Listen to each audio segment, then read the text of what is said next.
আসসালামু আলাইকুম সবাইকে। আজকের আইসিটি ক্লাসে সবাইকে স্বাগতম জানাচ্ছি। কেমন আছো সবাই? তো আমাদের আজকের ক্লাসের ফার্স্ট পার্টে আমরা তোমার এই আইসিটির যে ডিভাইসগুলো আছে, স্পেশালি কম্পিউটার, এই কম্পিউটার ডিভাইসগুলো কিভাবে মেনটেন করতে হয়, অর্থাৎ রক্ষণাবেক্ষণ করতে হয় কিভাবে, কোন সিম্পল ট্রিক্সগুলো বা টিপসগুলো ফলো করতে হয়, করলে ভালো হবে, ঠিক আছে, সেই জিনিসগুলো নিয়ে আলোচনা করব। তো আমরা চলে যাচ্ছি আমাদের কম্পিউটার রক্ষণাবেক্ষণের দুইটা উপায় নিয়ে আলোচনা করার জন্য, ঠিক আছে। তো আমাদের যখন কম্পিউটার ডিভাইস ইউজ করা হয়, সময়ের সাথে সাথে দেখা যায় যে কম্পিউটার ডিভাইসের এফিসিয়েন্সি এবং স্পিড কমতে থাকে, ঠিক আছে। তো আমাদের উদ্দেশ্য থাকে যে কিভাবে আমরা কম্পিউটার ডিভাইসের একটা কনস্ট্যান্ট কনস্ট্যান্ট স্পিড বজায় রাখতে পারি, যেটা আমরা একদম কেনার সময় শুরুতে পাই, ঠিক আছে, অনেক স্মুথ হিসেবে কাজ করে, কিন্তু আস্তে আস্তে দেখা যায় যে স্পিড কমতে থাকে। বা ধরো যে আমাদের ডিভাইসে অনেক সময় সিকিউরিটি রিস্ক থাকে, তাই না, ওই যে ভাইরাস ঢুকে যায়। তো তখন আমরা দেখা যায় যে আমাদের ডিভাইসটাকে কন্ট্রোলে রাখতে পারতেছি না। তো এরকম অনেক প্রবলেম আমরা ফেস করি মাঝে মাঝে। তো এই সব প্রবলেম থেকে নিজেদের মুক্ত রাখার জন্য, অর্থাৎ নিজেদের ডিভাইসকে মুক্ত রাখার জন্য কি কি পদক্ষেপ নেওয়া যেতে পারে, সেগুলোই আজকে এখানে মোটা দাগে আলোচনা করা হবে। দেখো, আমাদের দুই ধরনের মেইনটেনেন্স আছে বা পদক্ষেপ আছে।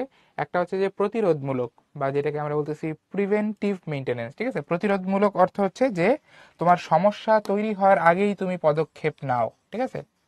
তো এইখানে আমরা যেটা ফার্স্ট পয়েন্টে আলোচনা করব, প্রতিরোধমূলক রক্ষণাবেক্ষণ, এইটা হচ্ছে যে সমস্যা হওয়ার আগেই তুমি অ্যাকশন নাও, ঠিক আছে। এই যে আমরা ছোটবেলায় পড়েছিলাম যে prevention is better then cure. আচ্ছা, তোমাদের কি সাউন্ড আসতেছে না? এমন কিছু কাজ আগে থেকেই করে রাখবো যেন আমাদের ডিভাইস, কম্পিউটার ডিভাইস, কোনো রিস্কের মধ্যে না পড়ে, ঠিক আছে। তো কি কাজ করব দেখো, যে প্রথম কথা, যে আমাদের ডিভাইসে অন্য কেউ চাইলে ক্ষতিকারক কোনো সফটওয়্যার ঢুকাই দিতে পারে, ঠিক আছে, যেন আমাদের ডিভাইসটা তোমার তোমার আক্রান্ত হয়ে যায়, ঠিক আছে, এবং ঠিকমতো কাজ করতে না পারে। তো এই যে যে ক্ষতিকারক সফটওয়্যার যেগুলো আছে, যেগুলোকে আমরা বলি ভাইরাস, এই ভাইরাসগুলোকে সবসময় আমাদের মনিটরের মধ্যে রাখতে হবে, ঠিক আছে। আমাদের কম্পিউটার কম্পিউটারকে সবসময় স্ক্যান করে দেখতে হবে যে কোনো ভাইরাস কি ঢুকলো কিনা, ঢুকলে সেটাকে কিভাবে তোমার কিল করা যায়, কিভাবে সেটাকে ইরেজ করা যায়, সেই ব্যবস্থা তখন নিতে হবে। সো আমাদের কন্টিনিউয়াস একটা স্ক্যান করতে হবে যে ভাইরাস ঢুকেছে কিনা আমাদের কম্পিউটার ডিভাইসে, ঠিক আছে। আচ্ছা, এটা হচ্ছে এক নম্বর জিনিস। তো এই ভাইরাস স্ক্যান করার জন্য আমাদের অ্যান্টিভাইরাস সফটওয়্যার আছে, যেগুলো আমরা আমাদের কম্পিউটারে ইনস্টল করে রাখতে পারি, ঠিক আছে। তো এই অ্যান্টিভাইরাস সফটওয়্যার দিয়ে আমরা ভাইরাস স্ক্যানের কাজটা করে যেতে পারি, ঠিক আছে। এটা একটা বিষয়। আচ্ছা, এরপর আমাদের নেক্সট যেই কাজটা আমরা করে রাখতে পারি সেটা হচ্ছে যে তোমার ডিস্ক ক্লিন করা, ঠিক আছে। আমাদের যে হার্ড ডিস্ক থাকে, যেখানে আমরা তোমার ইনফরমেশন স্টোর করে রাখি, ঠিক আছে, হার্ড ডিস্ক। তো এই হার্ড ডিস্কটা দেখা যায় যে সময়ের সাথে সাথে তোমার আননেসেসারি টেম্পোরারি ফাইল দিয়ে তোমার ভরে যেতে থাকে, ঠিক আছে। তো এরকম যদি তোমার একটা হিউজ নাম্বার অফ স্পেস যদি তোমার আননেসেসারি টেম্পোরারি ফাইল দিয়ে তোমার ফিল আপ হয়ে যায় হার্ড ডিস্কের, তখন দেখা যাবে যে হার্ড ডিস্কে প্রয়োজনীয় ফাইল রাখতে পারতেছি না, এবং আমাদের কম্পিউটার ডিভাইস অনেক স্লো হয়ে গেছে। তো এটা তো আমরা চাই না। তো এই কারণে আমরা একটা নির্দিষ্ট সময় পর পর আমাদের যে হার্ড ডিস্ক, অর্থাৎ আমাদের যে স্টোরেজ ডিভাইস যেখানে আমরা ডাটা রাখি, সেটাকে ক্লিন করতে হবে।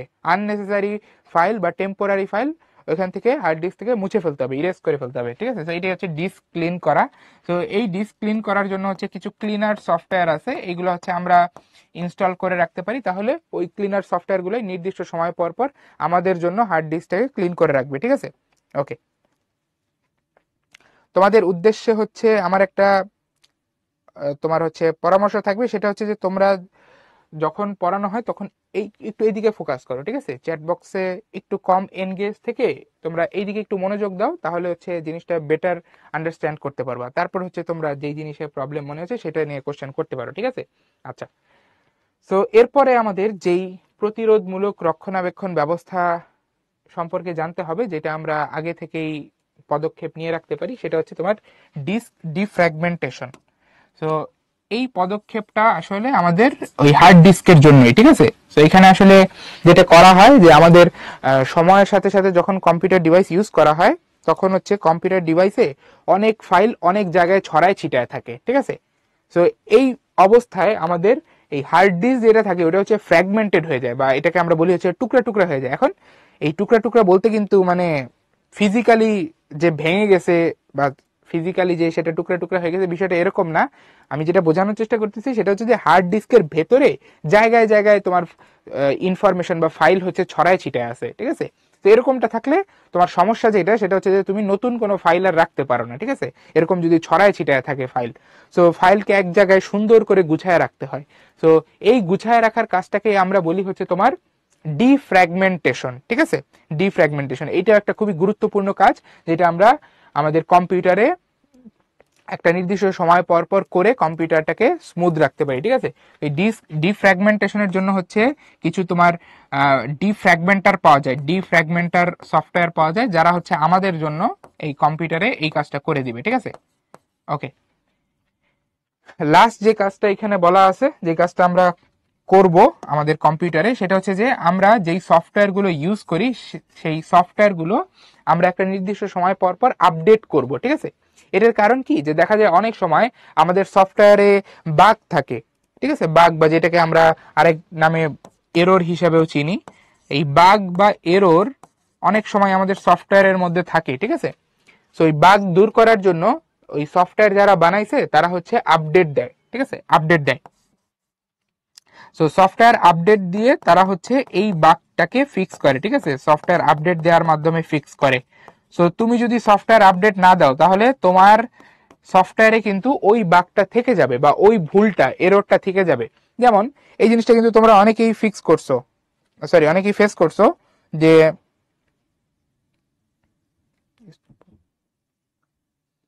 আচ্ছা, সেটা হচ্ছে যে তোমরা এই জিনিসটা অনেকেই ফেস করছো যে ধরো যে গেম খেলতে গেছো, গেম খেলতে গিয়ে ম্যাপের একটা নির্দিষ্ট জায়গায় গেছো, দেখা গেছে যে আটকে গেছো, তুমি আর নড়তে পারতেছো না, তাই না। তো এটা আসলে কেন হয়েছে বলো তো? কারণ ওই গেমের মধ্যে একটা বাগ ছিল বা এরর ছিল, ভুল ছিল, ঠিক আছে, যার কারণে ওই প্রবলেমটা তুমি ফেস করছো। তো এই ভুলগুলা কি হয় যে যারা ওই তোমার গেমটা বা সফটওয়্যারটা বানাইছে তারা ওই ভুলটা আবার পরবর্তীতে সংশোধন করে ফেলে। তো সংশোধন করে তখন হচ্ছে আপডেট দেয়। তো তুমি যদি আপডেটটা ইনস্টল না করো তখন দেখা যাবে তোমার সফটওয়্যারে ভুলটা থেকে যাবে বা তোমার সফটওয়্যারটায় নতুন ফিচার অ্যাড হবে না, নতুন নতুন অনেক জিনিসপত্র আপডেটের সাথে সাথে আসে না, ওই জিনিসপত্রগুলো অ্যাড হবে না। এই কারণে সবসময় প্র্যাকটিস যেটা সেটা হচ্ছে যে তুমি সফটওয়্যার আপডেট করে রাখবা, ঠিক আছে। এবং দেখবা যে আমাদেরকে এখন হচ্ছে ফোর্স করা হয়, তাই না, যে ধরো যে অ্যান্ড্রয়েডে যখন কোনো আপডেট আসে তখন দেখা যায় যে আমাদেরকে বলা হয় যে আজকে রাতের মধ্যে ইনস্টল করার জন্য তোমার হচ্ছে আমাদের হচ্ছে একটা কন্ডিশন দেওয়া হয়। তো এইভাবে হচ্ছে আমাদেরকে ফোর্স করা হয়, এটা ভালোর জন্যই করা হয় যে আপডেট রাখলে, তোমার সফটওয়্যার আপডেটেড রাখলে তুমি হচ্ছে সিকিউর থাকবা। তাহলে এগুলো হচ্ছে আমাদের প্রতিরোধমূলক রক্ষণাবেক্ষণ, অর্থাৎ আমরা আমাদের কম্পিউটারে আগে থেকেই এই কাজগুলো করে রাখতে পারি, তাহলে আমরা আমরা হচ্ছে সেফ থাকবো, ঠিক আছে। আচ্ছা, এই যে কিছু জিনিস থেকে আমরা সেফ থাকবো। আচ্ছা, এরপরে নেক্সট আসো, নেক্সটে যেই রক্ষণাবেক্ষণ পদ্ধতিটা দেখবো সেটা হচ্ছে সংশোধনমূলক রক্ষণাবেক্ষণ। অর্থাৎ তোমার একটা ঝামেলা হয়ে গেছে, এখন তুমি কি করবা, তোমার একটা সমস্যা হয়ে গেছে, তোমার কম্পিউটারে একটা ঝামেলা তৈরি হয়ে গেছে, এখন তুমি কি করবা, ঠিক আছে, এটা হচ্ছে বিষয়। তো ঝামেলা যদি হয়ে যায়, যেমন ধরো যে তোমার কম্পিউটারের ভেতরে কোনো একটা কম্পোনেন্ট নষ্ট হয়ে গেছে, ধরো তোমার মাদারবোর্ড নষ্ট হয়ে গেছে, মাদারবোর্ড ধরো যে নষ্ট হয়ে গেছে, বা তোমার কম্পিউটারের ভেতরে হার্ড ডিস্ক নষ্ট হয়ে গেছে, তখন তুমি কি করবা? তো এইসব ক্ষেত্রে তোমার যেটা করা উচিত সেটা হচ্ছে তুমি একটা কম্পিউটার টেকনিশিয়ানের সাহায্য নিয়ে সেটা ঠিক করো। নিজে নিজে ওইটা তোমার ঠিক না করে, তুমি যদি এক্সপার্ট না হও তাহলে নিজে নিজে ঠিক না করে একটা কম্পিউটার টেকনিশিয়ানের সাহায্য নিয়ে তুমি এটা ঠিক করো। আর আরো কিছু বিষয় যেটা এখানে বলা আছে যে দেখো, কম্পিউটার যেহেতু নিজে হচ্ছে একটা তোমার বিদ্যুৎ পরিবাহী পদার্থ দিয়ে বা বিদ্যুৎ পরিবাহী যন্ত্রপাতি দিয়ে তৈরি, এই কারণে তার আশেপাশে ধাতব পদার্থ বা চৌম্বক জাতীয় পদার্থ রাখা যাবে না, ঠিক আছে। রাখলে তোমার হচ্ছে ডিস্টারবেন্স তৈরি হবে, ঠিক আছে। এরপরে যেটা সেটা হচ্ছে লাস্টে যেটা বলা আছে যে আমাদের ইলেকট্রিক শক লাগতে পারে কিন্তু কম্পিউটারের সিপিইউ থেকে। এটা কিন্তু অনেক সময় হয়, আমরা আমাদের সিপিইউ ধরতে যাই তখন হচ্ছে শক লাগে। এরকমটা হয়তো অনেকেই তোমরা ফেস করছো, ঠিক আছে, আমিও এরকম ফেস করছিলাম। কম্পিউটারের সিপিইউ যেহেতু হচ্ছে তোমার মেটাল দিয়ে তৈরি থাকে, সো অনেক সময় দেখা যায় যে আমরা সিপিইউ ধরলেই শক লাগে। এইটা কেন হয়? কারণ আমাদের সিপিইউ যেটা বা তোমার কম্পিউটারের ভেতরের যেই যন্ত্রপাতিগুলো আছে ওগুলাকে যদি আর্থিং না করা থাকে, এই যে আর্থিং এই ওয়ার্ডটা তোমরা অনেকে ফিজিক্সেও পড়ছো, ঠিক আছে, এটা হচ্ছে গ্রাউন্ডিং করা, অর্থাৎ যে আমাদের কম্পিউটারের ভেতরে যে বিদ্যুৎ সংযোগ ব্যবস্থা থাকবে সেটাই আর্থিং থাকলে যেটা হবে যে তোমার এই যে কেসিং এ বিদ্যুৎ প্রবাহ থাকবে না, ফলে তুমি যে কেসিং এ হাত দিলে তোমার শক লাগবে না, ঠিক আছে। তো এই জিনিসটা আমরা করে রাখবো সব সময়, ঠিক আছে, যেন দুর্ঘটনা না হয়। তাহলে এই ছিল আমাদের দুই ধরনের রক্ষণাবেক্ষণ ব্যবস্থা যেগুলো আমরা ফলো করব। একটা হচ্ছে যে আমরা কম্পিউটার ডিভাইস চালানোর আগে থেকেই হচ্ছে এই জিনিসগুলো করে রাখবো, মানে সমস্যা তোমার ফেস করার আগে থেকে এই কাজগুলো করে রাখবো। আর আরেকটা হচ্ছে যদি কোনো সমস্যা হয়ে যায় তখন হচ্ছে আমরা এই টেকনিশিয়ানের কাছে নিয়ে গিয়ে তখন সেটা ফিক্স করব, ঠিক আছে। ওকে, তাহলে ওকে তাহলে আমরা হচ্ছে এই রক্ষণাবেক্ষণ ব্যবস্থাটা দেখলাম। এরপরে হচ্ছে আমরা তোমার এই কিছু তোমার কাজ নিয়ে আলোচনা করব যেগুলো করা উচিত, ঠিক আছে। এমন কিছু কাজ কম্পিউটার রক্ষণাবেক্ষণের জন্য, এমন কিছু কাজ, ঠিক আছে, যেগুলো করা উচিত, যে কাজগুলো করা উচিত, যে কাজগুলো করা উচিত। আচ্ছা, আমরা একটা একটা করে দেখি। ওকে, তাহলে আমরা শুরু করি। আমাদের প্রথমে যেটা বলা আছে 1 নম্বর পয়েন্টে, ভালো করে শুনো, সেটা হচ্ছে যে আমাদের সবারই কম্পিউটারে একটা অপারেটিং সিস্টেম হচ্ছে তোমার ইনস্টল করা থাকে, তাই না? অপারেটিং সিস্টেম নিয়ে আমরা সামনেও কথাবার্তা বলবো, ঠিক আছে। তো অপারেটিং সিস্টেম হচ্ছে একটা সফটওয়্যার যেটা হচ্ছে আমাদের কম্পিউটারের সব কিছু ম্যানেজ করে, ঠিক আছে, এটা আমরা সামনেও আলোচনা করব। তো আমাদের এই যে অপারেটিং সিস্টেম আমাদের কম্পিউটারে ইনস্টল করা আছে, এই অপারেটিং সিস্টেমকে আমাদের সবসময় কি করতে হবে? আমাদের অপারেটিং সিস্টেমকে আমাদের সবসময় হালনাগাদ বা আপডেটেড রাখতে হবে, ঠিক আছে, অর্থাৎ লেটেস্ট ভার্সনটা ইনস্টল করে রাখতে হবে, ঠিক আছে। এটা করলে যেটা হবে যে তুমি নতুন নতুন ফিচার ওইখানে ইউজ করতে পারবা, প্লাস তুমি হচ্ছে তোমার ডিভাইসকে, কম্পিউটারকে হচ্ছে সিকিউর রাখতে পারবা যে কোনো অ্যাটাক থেকে, ভাইরাস অ্যাটাক বা যে কোনো অ্যাটাক থেকে তুমি সিকিউর রাখতে পারবা, ঠিক আছে। এটা তাহলে আমরা সবসময় করার চেষ্টা করব। এরপর 2 নম্বর যেটা বলা হচ্ছে এখানে, সেটা হচ্ছে যে তুমি যখন সময়ের সাথে সাথে কম্পিউটার ইউজ করতে থাকো তখন দেখা যায় যে তুমি বিভিন্ন কাজ করো কম্পিউটারের ভেতর, ফলে তোমার কম্পিউটারের ভেতরে কিছু টেম্পোরারি ফাইল তৈরি হয়, মানে কিছু কাজের জন্য, তোমার একটা নির্দিষ্ট কাজের জন্য একটা টেম্পোরারি ফাইল, ঠিক আছে। তো এই যে টেম্পোরারি ফাইলগুলো আছে এগুলো কই থাকে? এগুলো হচ্ছে আমাদের ওই যে ডিস্কের মধ্যে থাকে, হার্ড ডিস্কের মধ্যে থাকে। তো এই টেম্পোরারি ফাইলগুলো না মুছে দিলে হার্ড ডিস্কের অনেক জায়গা হচ্ছে ভরে যায়, অনেক জায়গা ভরে যায়, ফলে হচ্ছে তোমার কম্পিউটার স্লো হয়ে যায়। তোমার হার্ড ডিস্কের জায়গা যদি ফিল আপ হয়ে যায় কম্পিউটার স্লো হয়ে যাবে। তো আমাদের এই জন্য যেটা করা উচিত সেটা হচ্ছে নিয়মিত, আমাদের যেটা করা উচিত সেটা হচ্ছে নিয়মিত সফটওয়্যারের সাহায্যে আমাদের টেম্পোরারি ফাইলগুলো মুছে ফেলা উচিত। এই যে আমি এটা মার্ক করে দিচ্ছি যে আমাদের যেই কাজটা করা উচিত সেটা হচ্ছে যে আমরা সফটওয়্যারের সাহায্যে আমাদের টেম্পোরারি ফাইলগুলো ডিস্ক থেকে মুছে ফেলবো, এতে আমাদের ডিস্ক খালি হয়ে যাবে, মানে অযথা ফাইল হচ্ছে সেখান থেকে ডিলিট হয়ে যাবে, ঠিক আছে। তাহলে এই কাজটা আমরা করার চেষ্টা করব। ভাইরাস হার্ড ডিস্কে ঢুকে কিনা? হ্যাঁ, ভাইরাস হার্ড ডিস্কে ঢুকতে পারে, কম্পিউটার ফাস্ট হবে। এরপরে আসো আমাদের নেক্সট যেই কাজটা করা উচিত, 3 নম্বর পয়েন্টে আমরা দেখব, সেটা হচ্ছে যে তোমার আমরা যখন ইন্টারনেট ব্যবহার করি, ঠিক আছে, ভালো করে শুনো, আমাদের যখন ইন্টারনেট ব্যবহার করা হয় তখন দেখা যায় যে আমরা হচ্ছে তোমার বিভিন্ন ওয়েবসাইটে যাই, তারপরে হচ্ছে বিভিন্ন ইনফরমেশন আমরা হচ্ছে সার্চ করি, তাই না? তো এই যে আমরা হচ্ছে বিভিন্ন তোমার ওয়েবসাইটে গিয়ে বিভিন্ন ইনফরমেশন সার্চ করতেছি, ঠিক আছে।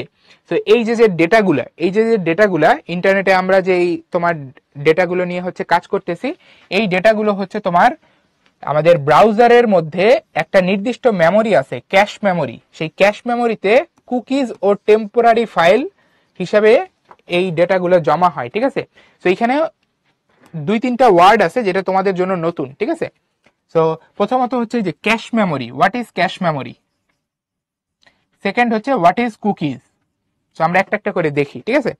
ওকে, যারা হচ্ছে এই যে তোমার হচ্ছে চ্যাট বক্সে অনেক ব্যস্ত, ঠিক আছে, অনেক ব্যস্ত, তারা কিন্তু কুকিজ এটা হচ্ছে তোমার একটা ইন্টারেস্টিং কনসেপ্ট। তোমরা নিজেরাও হয়তো বা যখন কোনো ওয়েবসাইটে যাও তখন দেখো ওই যে তোমাদের এরকম একটা অপশন আসে যে অ্যালাউ কুকিজ। তো তোমরা অনেকে হচ্ছে এটাকে ক্ষতিকর ভেবে হচ্ছে এড়ায় যাও, ঠিক আছে, আবার অনেকে না বুঝে অ্যালাউ কুকিজ দিয়ে দাও, ঠিক আছে। তো এই কুকিজ জিনিসটা আসলে কি? তো দেখো যে আমরা যখন আমাদের কম্পিউটার থেকে যখন আমরা হচ্ছে ইন্টারনেটের কোনো একটা ওয়েবসাইটকে অ্যাক্সেস করি, ঠিক আছে, ইন্টারনেটে থাকা কোনো একটা ওয়েবসাইটকে যখন অ্যাক্সেস করি, তখন আমরা আমাদের অনেক ইনফরমেশন দেই, তাই না? আমরা আমাদের অনেক ইনফরমেশন দেই বা আমরা অনেক কিছু সার্চ করি টরি, ঠিক আছে। তো এই যে যে আমরা বিভিন্ন ইনফরমেশন দিচ্ছি বা বিভিন্ন জিনিস সার্চ করতেছি, এইগুলা কি হয়? এইগুলা আমাদের কম্পিউটারেরই একটা মেমোরি আছে, একটা মেমোরি যেখানে টেম্পোরারি ফাইলগুলো জমা হয়। ওই মেমোরির নাম হচ্ছে ক্যাশ মেমোরি। তো এই ক্যাশ মেমোরিতে আমরা যেই জিনিসপত্রগুলো সার্চ করতেছি বা যেই জিনিসপত্রগুলো দেখতেছি ওগুলো হচ্ছে তোমার জমা হয়, ঠিক আছে। তো এই যে যে তোমার আমাদের ইনফরমেশন, আমাদের ইউজার ইনফরমেশন গুলো যে তোমার ক্যাশ মেমোরিতে জমা হচ্ছে, তো এটাকেই বলা হয় হচ্ছে কুকিজ, ঠিক আছে। তো আমরা যদি আমাদের কম্পিউটারে যখন তোমার হচ্ছে ওয়েবসাইট সার্চ করব, তখন যদি হচ্ছে আমরা কুকিজ কুকিজ ও টেম্পোরারি ফাইল হিসাবে এই ডেটাগুলো জমা হয়, ঠিক আছে। তো এখানে 2-3টা ওয়ার্ড আছে যেটা তোমাদের জন্য নতুন, ঠিক আছে। তো প্রথমত হচ্ছে যে cache memory, what is cache memory. Second হচ্ছে হোয়াট ইজ কুকিজ। তো আমরা একটা একটা করে দেখি, ঠিক আছে। ওকে, যারা হচ্ছে এই যে তোমার হচ্ছে চ্যাট বক্সে অনেক ব্যস্ত, ঠিক আছে, অনেক ব্যস্ত, তারা কিন্তু অনেক জিনিস মিস করে যাবা, ঠিক আছে।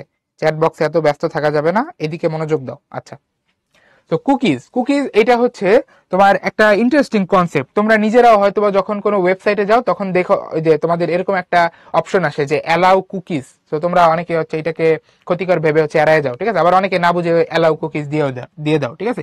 তো এই কুকিজ জিনিসটা আসলে কি? তো দেখো যে আমরা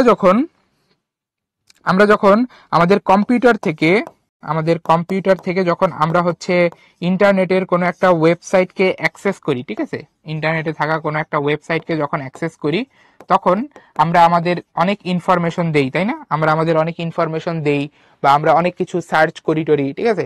তো এই যে যে আমরা বিভিন্ন ইনফরমেশন দিচ্ছি বা বিভিন্ন জিনিস সার্চ করতেছি, এইগুলা কি হয়?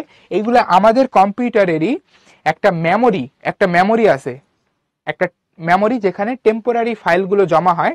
ওই মেমোরির নাম হচ্ছে ক্যাশ মেমোরি। তো এই ক্যাশ মেমোরিতে আমরা যেই জিনিসপত্রগুলো সার্চ করতেছি বা যেই জিনিসপত্রগুলো দেখতেছি ওগুলো হচ্ছে তোমার জমা হয়, ঠিক আছে। তো এই যে যে তোমার আমাদের ইনফরমেশন, আমাদের ইউজার ইনফরমেশন গুলো যে তোমার ক্যাশ মেমোরিতে জমা হচ্ছে, তো এটাকেই বলা হয় হচ্ছে কুকিজ, ঠিক আছে। তো আমরা যদি আমাদের কম্পিউটারে যখন তোমার হচ্ছে ওয়েবসাইট সার্চ করব, তখন যদি হচ্ছে আমরা কুকিজ অ্যালাউ করি, ঠিক আছে, আমরা যদি কুকিজ অ্যালাউ করি তখন যেটা হবে যে আমাদের কম্পিউটারের মধ্যে তোমার হচ্ছে পার্সোনাল ইউজারের ইনফরমেশন স্টোর হবে, ঠিক আছে, ইউজারের ইনফরমেশন স্টোর হবে। একটা উদাহরণ দিচ্ছি তাহলে আরো ক্লিয়ারলি বুঝবা। যে ধরো তুমি হচ্ছে মাঝে মাঝেই দারাজে ঢুকো, দারাজের যে ওয়েবসাইটটা আছে সেটা তুমি মাঝে মাঝেই ধরো যে ঢুকো, ঠিক আছে।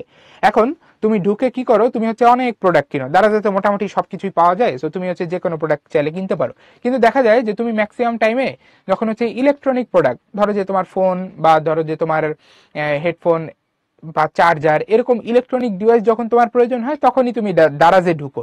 তাহলে এই যে যে তুমি দারাজে ঢুকে একটা নির্দিষ্ট টাইপের প্রোডাক্টই বারবার সার্চ করতেছো, সো এখন তোমার যদি কুকিজ অ্যালাউ করা থাকে তাহলে কি হবে জানো? ওই যে দারাজ কিন্তু তোমার ওই ইনফরমেশন গুলা হচ্ছে সে ক্যাপচার করে রাখতেছে তুমি আসলে কোন ধরনের প্রোডাক্ট সার্চ করো। তাহলে এইটা করলে যেটা হবে যে তুমি নেক্সট টাইম যখন দারাজের ওয়েবসাইটে যাবা, তোমার সামনে ওই ইলেকট্রনিক জিনিসপত্র বা ইলেকট্রনিক প্রোডাক্টগুলোই শো করবে। এত এত প্রোডাক্ট থাকতে কেন ইলেকট্রনিক প্রোডাক্টগুলোই সে শো করলো? কারণ সে জানে ওই দারাজ ওয়েবসাইট এই ইনফরমেশনটা নিয়ে নিছে যে তুমি আসলে ম্যাক্সিমাম টাইম ওই ইলেকট্রনিক প্রোডাক্টই খুঁজো, ঠিক আছে। সো এই জিনিসটাই হচ্ছে কুকিজের আইডিয়াটা। সো এই কুকিজ যে স্টোর হয় বা টেম্পোরারি ফাইল যেগুলো স্টোর হয় সেগুলো কোথায় স্টোর হয়? এই ক্যাশ মেমোরি নামে একটা তোমার হচ্ছে মেমোরি স্পেসে বা একটা মেমোরির মধ্যে, ঠিক আছে। ওকে, আচ্ছা, সো এই হচ্ছে আমাদের একটা কনসেপ্ট ক্যাশ মেমোরি, কুকিজ এবং টেম্পোরারি ফাইলের। সো আমাদের এই ক্যাশ মেমোরিতে দেখা যায় কি যে কুকিজ আর টেম্পোরারি ফাইল জমতে জমতে আস্তে আস্তে ক্যাশ মেমোরি হচ্ছে তোমার ভরে যেতে থাকে। তো এই কারণে আমাদের ক্যাশ মেমোরি হচ্ছে কিছু সময় পর পর তোমার হচ্ছে ক্লিন করা দরকার, ঠিক আছে? কিছুদিন পর পর আমাদের ক্যাশ মেমোরি ক্লিন করা প্রয়োজন, বা আমাদের হচ্ছে অযথা ফাইল ক্যাশ মেমোরি থেকে ডিলিট করা প্রয়োজন, ঠিক আছে? তাহলে হচ্ছে আমাদের ডিভাইস ফাস্ট হবে। আচ্ছা, এটা ক্লিন তুমি চাইলে ম্যানুয়ালি করতে পারো, অথবা কিছু নেক্সট যেই কাজটা করা উচিত 4 নম্বর পয়েন্টে, সেটা হচ্ছে যে তোমার আমাদের ডিভাইসে অনেক সময় হচ্ছে তোমার ভাইরাস বা ম্যালওয়্যার ঢুকে পড়তে পারে, ঠিক আছে? এই যে ভাইরাস বা ম্যালওয়্যার, এগুলো হচ্ছে ক্ষতিকারক সফটওয়্যার, ঠিক আছে? এই যে ভাইরাস সহ ম্যালওয়্যার, স্পাইওয়্যার, যা যার নাম তুমি শুনতে পারতেছো, এগুলো হচ্ছে সব ক্ষতিকারক সফটওয়্যার। অর্থাৎ এরা যদি একবার আমাদের ডিভাইসে ঢুকে যায়, তখন দেখা যাবে যে আমাদের ডিভাইসের মধ্যে যেই ডাটাগুলা বা যেই ফাইলগুলো আমরা রেখে দিছি, যেগুলা ধরো যে আমাদের প্রয়োজনীয় ফাইল, সেগুলো দেখা যাবে এই ভাইরাস বা তোমার হচ্ছে ম্যালওয়্যার সফটওয়্যার গুলা কি করে ফেলবে, ওই আমাদের গুরুত্বপূর্ণ ফাইলগুলো ধ্বংস করে ফেলবে, ঠিক আছে? সো এই কারণে আমাদের সব সময় আমাদের ডিভাইসে একটা অ্যান্টি ভাইরাস, আমাদের ডিভাইসে সবসময় একটা অ্যান্টি ভাইরাস বা অ্যান্টি স্পাইওয়্যার বা অ্যান্টি ম্যালওয়্যার সফটওয়্যার ইনস্টল করে রাখা প্রয়োজন, ঠিক আছে? এগুলা আমাদের ডিভাইসকে সিকিউরিটি দিবে, ঠিক আছে? সো এই জিনিসটা কিন্তু আমাদের জন্য ইম্পর্টেন্ট, মাথায় রাখতে হবে। তো যদি তোমার কম্পিউটার ডিভাইসে অ্যান্টিভাইরাস সফটওয়্যার না থাকে, অবশ্যই একটা অ্যান্টিভাইরাস সফটওয়্যার ইনস্টল করে রাখবা, ঠিক আছে? আচ্ছা, এরপরে ফাইনালি আমাদের এই 5 নম্বর পয়েন্টে যেটা বলা হচ্ছে, তোমরা অনেকে আমাকে কোশ্চেন করতেছিলা যে ভাই এই যে ডিফ্র্যাগমেন্টেশনটা বুঝি নাই। তো আমি এটা আরেকবার ক্লিয়ার করবো এখানে। দেখো, কম্পিউটার যখন আমরা চালাতে থাকি তখন দেখা যায় যে আমাদের হার্ড ডিস্ক যেটা আছে, হার্ড ডিস্ক, ওই হার্ড ডিস্কের মধ্যে তোমার অনেক অপ্রয়োজনীয় ফাইল আস্তে আস্তে জমা হতে থাকে। তো এরকম যদি আমাদের হার্ড ডিস্ক অপ্রয়োজনীয় ফাইল দিয়ে ভরে যায়, তাহলে তো আমরা কাজ করতে পারবো না, তাই না? আমাদের কম্পিউটার স্লো হয়ে যাবে। তো আমরা তো এটা চাই না। এই কারণে আমাদের এই কম্পিউটারের হার্ড ডিস্কে নির্দিষ্ট সময় পর পর কি করতে হয়, আমাদের হার্ড ডিস্ক থেকে অযথা বা তোমার টেম্পোরারি ফাইল যেগুলো আছে ওগুলোকে ডিলিট করে দিতে হয়, ঠিক আছে? যেগুলোর এখন আর প্রয়োজন নাই, এরকম ফাইলকে ডিলিট করে দিতে হয়। তো ওই ডিলিটটা আমরা যেই সফটওয়্যার দিয়ে করি, ওইগুলোকে বলা হয় হচ্ছে ডিস্ক ক্লিন আপ সফটওয়্যার, এবং এই কাজটাকে বলা হয় ডিস্ক ক্লিন আপ, অর্থাৎ ডিস্ককে পরিষ্কার করা, অযথা ফাইল থেকে পরিষ্কার করা। ওকে, আরেকটা কাজ যেটা, সেটা হচ্ছে যে ডিস্ক ডিফ্র্যাগমেন্টেশন, যেটার কথা তোমরা অনেকে বলতেছিলে, ডিফ্র্যাগমেন্টেশন। তো ডিফ্র্যাগমেন্টেশনের আইডিয়াটা এরকম যে তোমার আমরা যখন কম্পিউটার ইউজ করতে থাকি, আমাদের ফাইলগুলো ছড়ায় ছিটায় যায়, ঠিক আছে? ধরো যে এরকম আমাদের হার্ড ডিস্কের, আমি একটা এক্সাম্পল দিচ্ছি, ভালো করে দেখো, ঠিক আছে? আমাদের হার্ড ডিস্কের এইখানে ধরো একটা ফাইল আছে, ঠিক আছে?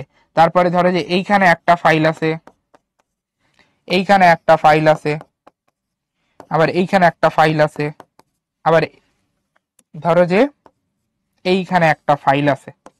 তাহলে দেখো, এই যে পুরো একটা হার্ড ডিস্ক, এর মধ্যে ছড়ায় ছিটায় ফাইল আছে, ঠিক আছে? সো এই বিষয়টা আমাদের জন্য ভালো না। কেন?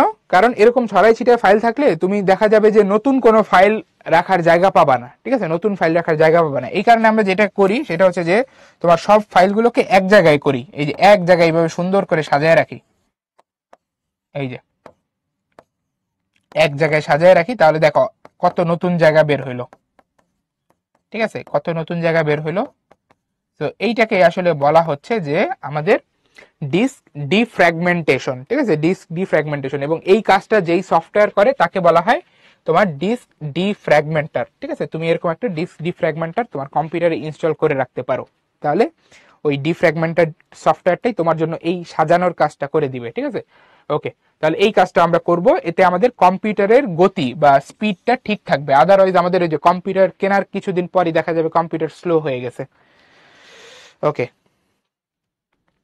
আচ্ছা, এখন আমরা নতুন একটা কনসেপ্টের সাথে পরিচিত হব, সেটা হচ্ছে যে তোমার অপারেটিং সিস্টেম। তো অপারেটিং সিস্টেম ওয়ার্ডটা আমাদের জন্য কিন্তু নতুন না, ঠিক আছে? আমরা সবাই কম বেশি এটা আগে শুনছি। তো অপারেটিং সিস্টেম কি মিন করে, যে আমাদের এই যে তোমার কম্পিউটার ডিভাইস, এই কম্পিউটার ডিভাইসের মধ্যে কিছু সফটওয়্যার আছে আবার কিছু হার্ডওয়্যার আছে, তাই না? যে আমাদের কম্পিউটারের ভেতরে তোমার হচ্ছে মাদারবোর্ড আছে, সিপিইউ আছে, র্যাম আছে, আবার তোমার বাইরের দিক থেকে চিন্তা করলে অডিও ডিভাইস আছে, মনিটর আছে, এরকম বিভিন্ন ডিভাইস একসাথে মিলে আমাদের কম্পিউটার।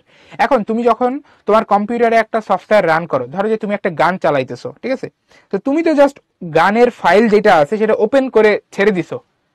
বাকি যেই কাজটা, যে গানটা হচ্ছে তোমার শুরু থেকে শেষ পর্যন্ত রান করা, ঠিক আছে, বা প্লে করা, এবং অডিও ডিভাইস যেটা তুমি হচ্ছে তোমার কম্পিউটারের সাথে কানেক্ট করছো ওইখান থেকে তোমাকে সাউন্ডটা দেয়া, এই যে যে কাজটা, মানে তোমার পুরো তোমার কম্পিউটারকে ম্যানেজ করার যে কাজটা, এটা কে করে? এটা একটা সফটওয়্যার করে, তোমার জন্য একটা সফটওয়্যার এই কাজ করে দেয়। বা আরেকটা এক্সাম্পল দিই, যে তুমি ধরো একসাথে একাধিক অ্যাপ চালাচ্ছ, যে তুমি হচ্ছে তোমার কম্পিউটারে ধরো যে তুমি হচ্ছে কোনো একটা ওয়েবসাইটে ব্রাউজ করতেছো, কোনো একটা ওয়েবসাইট ধরো যে ফেসবুক চালাচ্ছ, আবার তুমি হচ্ছে ব্যাকগ্রাউন্ডে গান ছেড়ে রাখছো, তাহলে এই একসাথে দুইটা সফটওয়্যার যে চলতেছে, এই দুইটা সফটওয়্যারকে কে ম্যানেজ করতেছে? উত্তর হচ্ছে অপারেটিং সিস্টেম।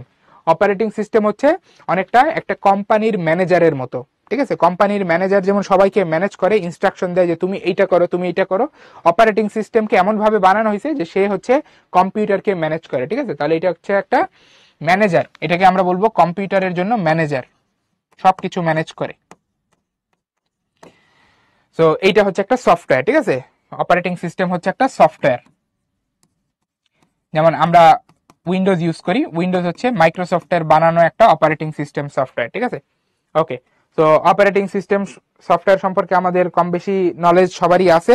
তো অপারেটিং সিস্টেমের কিছু এক্সাম্পল এখানে দেওয়া আছে, দেখো যে অপারেটিং সিস্টেম যেগুলা আমরা বেশি ব্যবহার করি তার মধ্যে অন্যতম হচ্ছে তোমার মাইক্রোসফট তোমার মাইক্রোসফটের বানানো উইন্ডোজ অপারেটিং সিস্টেম, আমরা সবাই এইটাই বেশি ইউজ করি, উইন্ডোজ অপারেটিং সিস্টেম। এর পাশাপাশি আরো কিছু অপারেটিং সিস্টেম আছে যেগুলো হয়তোবা তোমরা অনেকে নাম শোনো নাই, আবার হয়তোবা অনেকে তোমরা এটা ইউজও করতেছো, যেমন এই যে উবুন্টুর লিনাক্স, ঠিক আছে, তারপরে হচ্ছে আইওএস বা ম্যাক ওএস, ফেডোরা, এগুলো হচ্ছে কয়েকটা প্রচলিত তোমার হচ্ছে অপারেটিং সিস্টেম যেগুলো হচ্ছে আমরা কম্পিউটারে ইনস্টল করে আমাদের কম্পিউটারকে রান করতে পারি, ঠিক আছে? ওকে, লিনাক্স হচ্ছে এই যে উবুন্টুর সাথে রিলেটেড একটা ওয়ার্ড, মানে উবুন্টু আর লিনাক্স মিলে হচ্ছে একসাথে একটা অপারেটিং সিস্টেম। অপারেটিং সিস্টেমের আইডিয়াটা এরপরে আসো ভাই, যেটা আমরা দেখবো সেটা হচ্ছে তোমার রেজিস্ট্রি ক্লিন আপ, ঠিক আছে? এরপরে নেক্সট আমরা যেটা দেখবো সেটা হচ্ছে রেজিস্ট্রি ক্লিন আপ।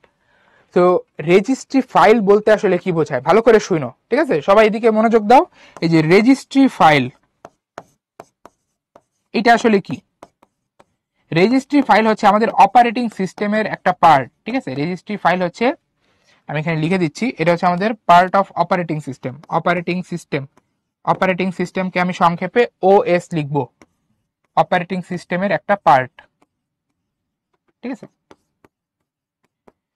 তো আমাদের রেজিস্ট্রি ফাইল কিভাবে কাজ করে একটু বুঝো।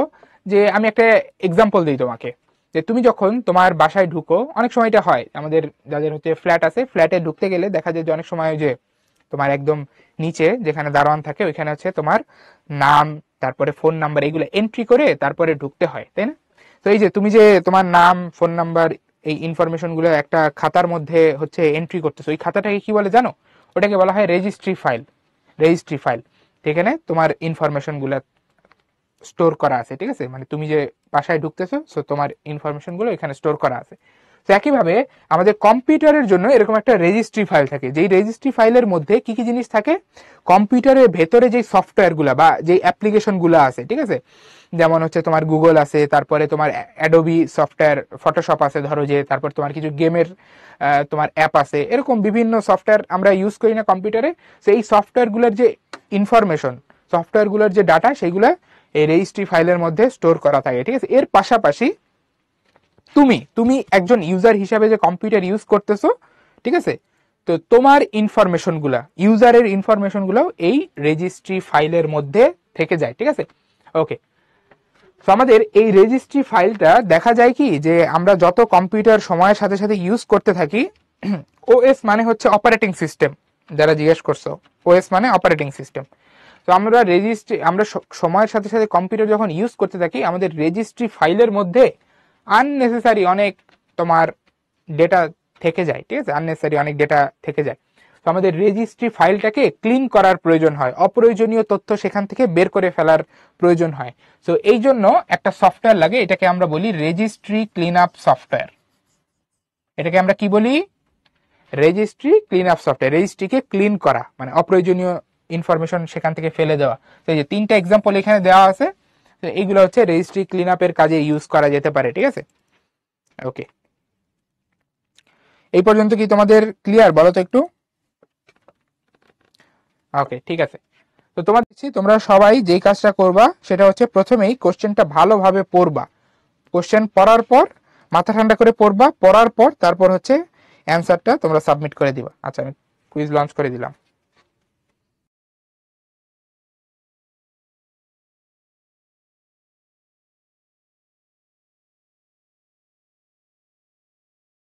আনসার দিয়েছে হচ্ছে option B, which is correct.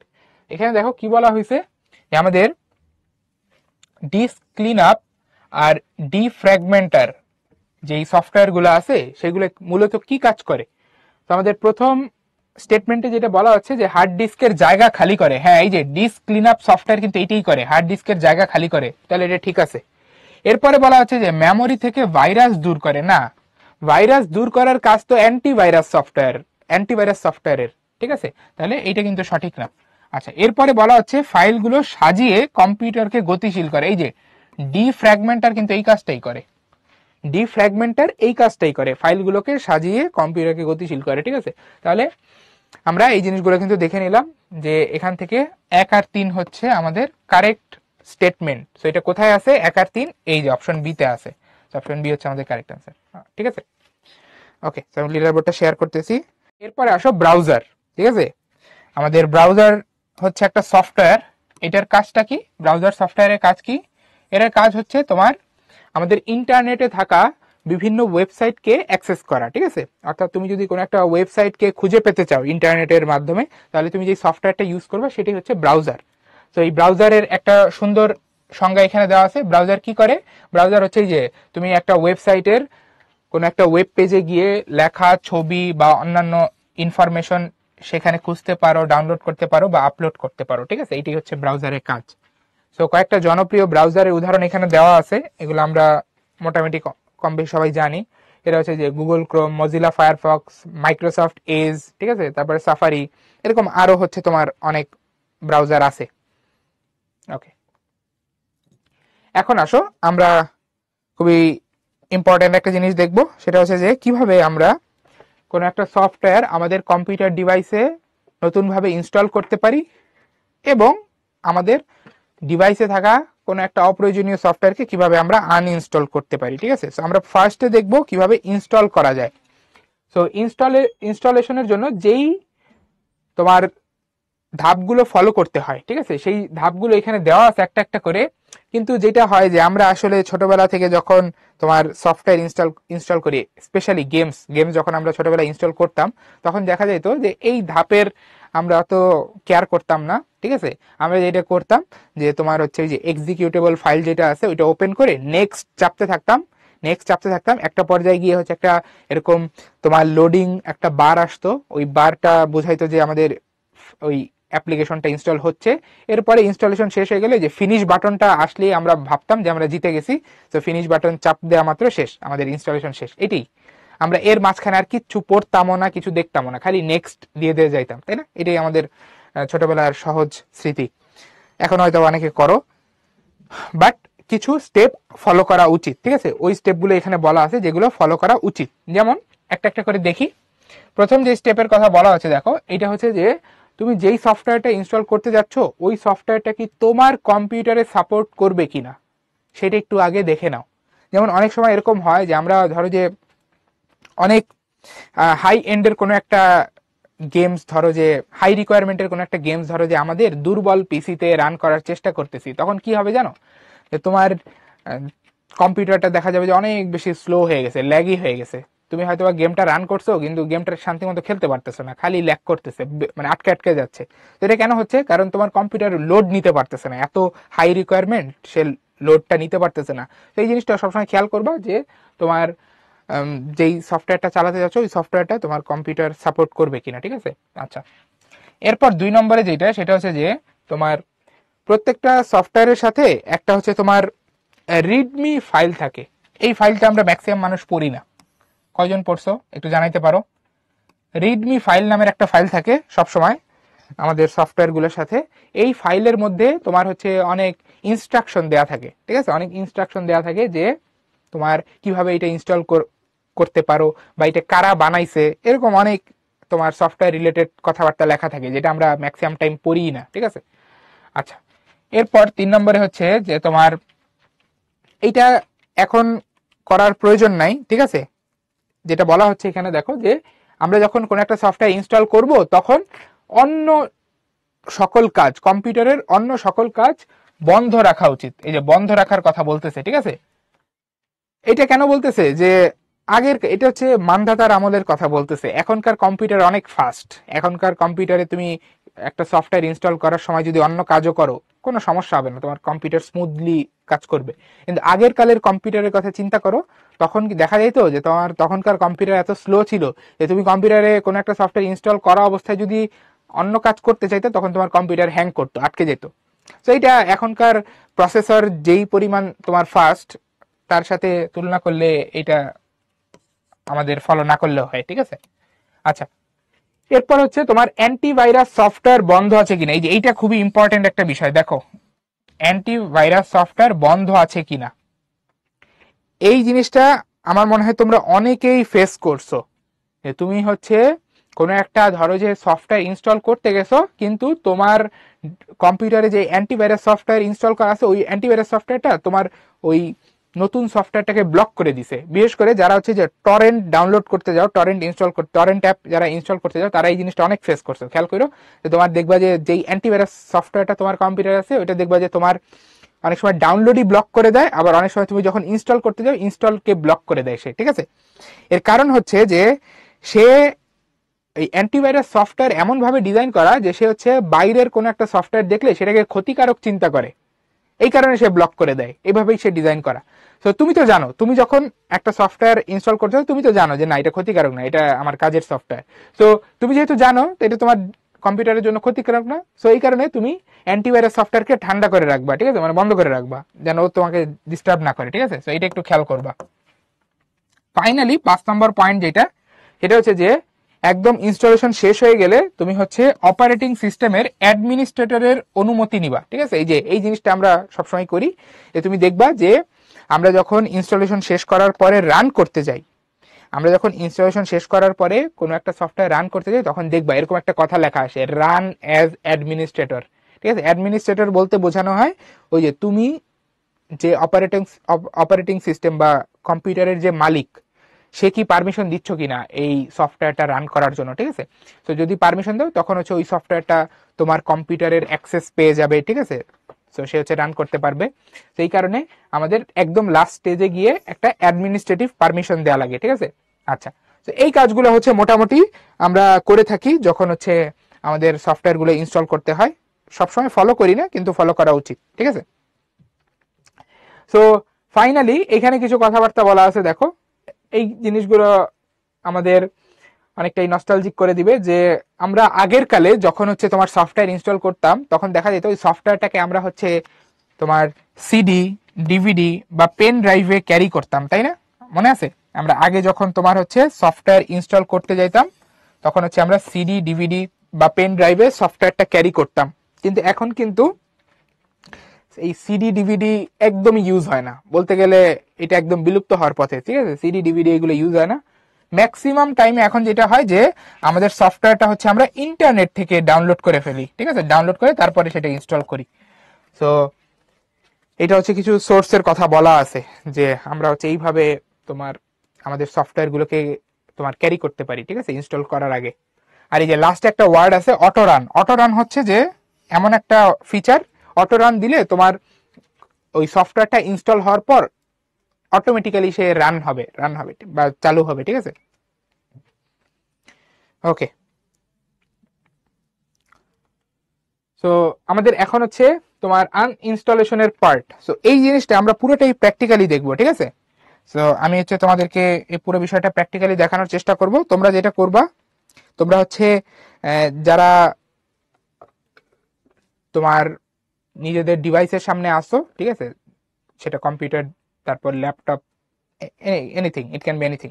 তো তোমাদের যারা হচ্ছে নিজেদের পার্সোনাল কম্পিউটার বা ল্যাপটপের সামনে আসো, তারা চাইলে আমার সাথে সাথে এই জিনিসগুলো করতে পারো, বা অনেকের হচ্ছে এই জিনিসগুলো আগে থেকেই জানা আছে, তোমরা একটু আরেকবার রিভাইজ করতে পারো, ঠিক আছে। তো আমাদের একটা সফটওয়্যার কিভাবে আনইনস্টল করতে হয়, এই জিনিসটা আমরা একদম ধাপে ধাপে প্র্যাকটিক্যালি দেখার চেষ্টা করব, ঠিক আছে। এই যে কম্পিউটার থেকে আমরা একদম প্র্যাকটিক্যালি দেখার চেষ্টা করব।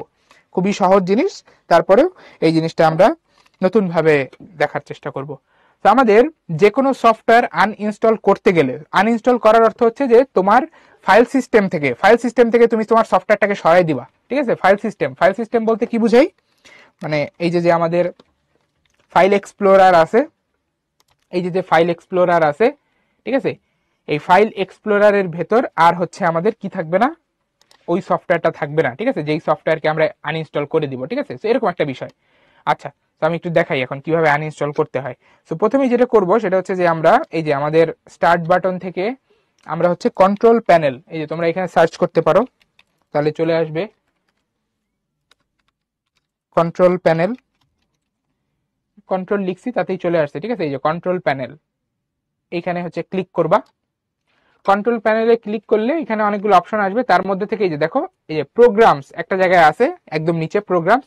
এই প্রোগ্রামস এর নিচে লেখা আছে দেখো আনইনস্টল আ প্রোগ্রাম, দেখছো এই যে আনইনস্টল আ প্রোগ্রাম। তো এই আনইনস্টল আ প্রোগ্রামে যদি ক্লিক করো, তাহলে যেটা হবে যে তোমার কম্পিউটারে যত সফটওয়্যার ইনস্টল করা আছে, তোমার কম্পিউটারে যতগুলো সফটওয়্যার ইনস্টল করা আছে সবগুলো এরকম সিরিয়ালি শো করবে, অ্যালফাবেটিক অর্ডারে সিরিয়ালি শো করবে। এখন তুমি যেই সফটওয়্যারটা আনইনস্টল করে দিতে চাও, ওই সফটওয়্যারটাকে তুমি কি করবা, সিলেক্ট করবা, ঠিক আছে। এই যে দেখো আমি একটা দেখাই, ধর আমি এই যে কোড ব্লকস, এই সফটওয়্যারটা যদি আমি আনইনস্টল করতে চাই, তাহলে কি করব, এই যে এইটার উপরে কার্সর রেখে আমি মাউসের রাইট বাটন ক্লিক করব, তাহলে এই যে আনইনস্টল অপশনটা চলে আসবে, দেখছো। আরেকবার দেখা, এই যে আমি হচ্ছে যেই তোমার সফটওয়্যারটা ডিলিট করে দিতে চাই, ডিলিট বলতেছি আনইনস্টল করে দিতে চাই, ওই সফটওয়্যারটার উপরে কার্সর রেখে মাউসের রাইট বাটন ক্লিক করবো, ঠিক আছে, রাইট বাটন ক্লিক করবো, তাহলে আনইনস্টল লেখা উঠবে। তো এরপর তুমি আনইনস্টল দিলে তোমার কাছে পারমিশন চাইবে, তুমি পারমিশন দিয়ে দিলেই আনইনস্টল হয়ে যাবে, ঠিক আছে। আচ্ছা, ঠিক আছে। হ্যাঁ, এটা উইন্ডোজ 11। তোমরা যারা উইন্ডোজ 11 বা ধরো যে উইন্ডোজ 10 ইউজ করে, তারাও একইভাবে করতে পারবা, ঠিক আছে। উইন্ডোজ 7 এর পরে সবগুলোতে, উইন্ডোজ 7 সহ 7 এর পরে সবগুলোতে একইভাবেই তোমরা পাবা জিনিসটা, ঠিক আছে। পারবা, ওকে, ঠিক আছে। সবাই কি বুঝছো? আর আনইনস্টল কেন করলাম না, আমার দরকার নাই, এটা আনইনস্টল করার দরকার নাই, শুধু আমি এটা কেন ডিলিট করব, তোমাদের যাদের এরকম আনইনস্টল করার মতো সফটওয়্যার আছে, তোমরা চাইলে এইভাবে আনইনস্টল করে দিতে পারো, ঠিক আছে। আমরা এখানে আনইনস্টল করব না, আমাদের আপাতত প্রয়োজন নাই। তো আশা করি বুঝছো যে কিভাবে আনইনস্টল করতে হয়, ঠিক আছে। ওকে, তো এই হচ্ছে স্টেপগুলা, খুবই সহজ। তাহলে আমাদের জন্য এই স্টেপগুলো এখানে একদম ধরে ধরে দেখাই দেওয়া আছে, যে চিত্র সহ দেখাই দেওয়া আছে। যারা বলতেছিল যে তোমাদের হয়তো বা এখন এটা প্র্যাকটিক্যালি করার সুযোগ নেই, তারা কি করবা, তারা হচ্ছে যে দেখো একদম চিত্র সহ দেখাই দেওয়া আছে যে কিভাবে করতে হয়। তো এই জিনিসগুলো তোমরা এখান থেকে ফলো করে নিতে পারবা, ঠিক আছে। আচ্ছা, তো তোমাদের জন্য এখন সেকেন্ড কুইজটা চলে আসতেছে, আমি কুইজটা লঞ্চ করে দিচ্ছি, তোমরা কুইজটার কোশ্চেন পড়ো, তারপরে অ্যান্সারটা সাবমিট করো। পরিমাণে বলছো অপশন এ হচ্ছে কারেক্ট, এক্স্যাক্টলি। এখানে আমাদের যে কোশ্চেনটা ছিল যে কোন সফটওয়্যার আনইনস্টল করতে হলে প্রথমে কোথায় যেতে হবে, প্রথমে কোন কাজ করতে হবে। তো আমাদের এই যে প্রথমে যে কাজটা করতে হয় সেটা হচ্ছে, তোমরা দেখছো, প্র্যাকটিক্যালি দেখছো, স্টার্ট বাটন থেকে আমরা এই যে কন্ট্রোল প্যানেলে চলে যাই, তাই না। তো এখানে অপশন এ হচ্ছে আমাদের কারেক্ট অ্যান্সার। তো তোমাদের সাথে লিডার বোর্ডের এই যে আনইনস্টলের ক্ষেত্রে একটা বিষয় বলা আছে, যে আনইনস্টলের ক্ষেত্রে তোমাদের একটু সতর্ক থাকতে হবে, ঠিক আছে, যে এমন কোনো সফটওয়্যার আনইনস্টল করো না যেটা তুমি পরবর্তীতে আবার চালাতে চাও, ঠিক আছে, একটু কেয়ারফুল থাকতে হবে আমাদেরকে। আনইনস্টল করে ফেললে তারপর কিন্তু আবার নতুন করে ইনস্টল করতে হবে, ঠিক আছে। আচ্ছা, এরপরে আসো software delete. So software delete এইটা কিন্তু সফটওয়্যার আনইনস্টলের চেয়ে ভিন্ন একটা কনসেপ্ট। সো তোমাদের কাছে অনেক সময় মনে হয় সফটওয়্যার আনইনস্টল করা আর সফটওয়্যার ডিলিট করা বোধহয় একই জিনিস, না। সফটওয়্যার ডিলিট বলতে বোঝায় যে তুমি তোমার একদম ডিভাইস থেকে সম্পূর্ণভাবে ওই সফটওয়্যার রিলেটেড যত ইনফরমেশন আছে সব মুছে ফেলবা, এটা হচ্ছে সফটওয়্যার ডিলিট করা। আর সফটওয়্যার আনইনস্টল করার অর্থ যেটা বললাম, যে তোমার ফাইল সিস্টেম যেটা আছে, মানে যেইখান থেকে তুমি সফটওয়্যারটা ওপেন করো, ওই ফাইল সিস্টেম থেকে তুমি সফটওয়্যারটা সরাই দিছো। কিন্তু এই জিনিসটা ভালো করে মাথায় ঢুকায় রাখো যে সফটওয়্যার আনইনস্টল করলেই কিন্তু সফটওয়্যারের সব ইনফরমেশন কম্পিউটার থেকে চলে যায় না, কিছু ইনফরমেশন থেকে যায়। কোথায় থাকে? রেজিস্ট্রি ফাইলে। ওই যে বলছিলাম রেজিস্ট্রি ফাইল নামে একটা তোমার অপারেটিং সিস্টেমের একটা পার্ট আছে। তো আমাদের এখানে এটাই বলা আছে, দেখো যে আনইনস্টল করলেও সফটওয়্যারের কিছু অংশ কোথায় থাকে? অপারেটিং সিস্টেমের রেজিস্ট্রি ফাইলে থেকে যায়।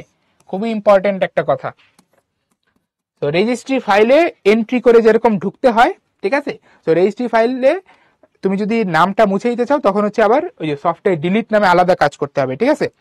তো এই সফটওয়্যার ডিলিটের জন্য কোন ধাপগুলো ফলো করতে হয়, এই জিনিসগুলো এখন তোমাদেরকে চলো প্র্যাকটিক্যালি দেখাই।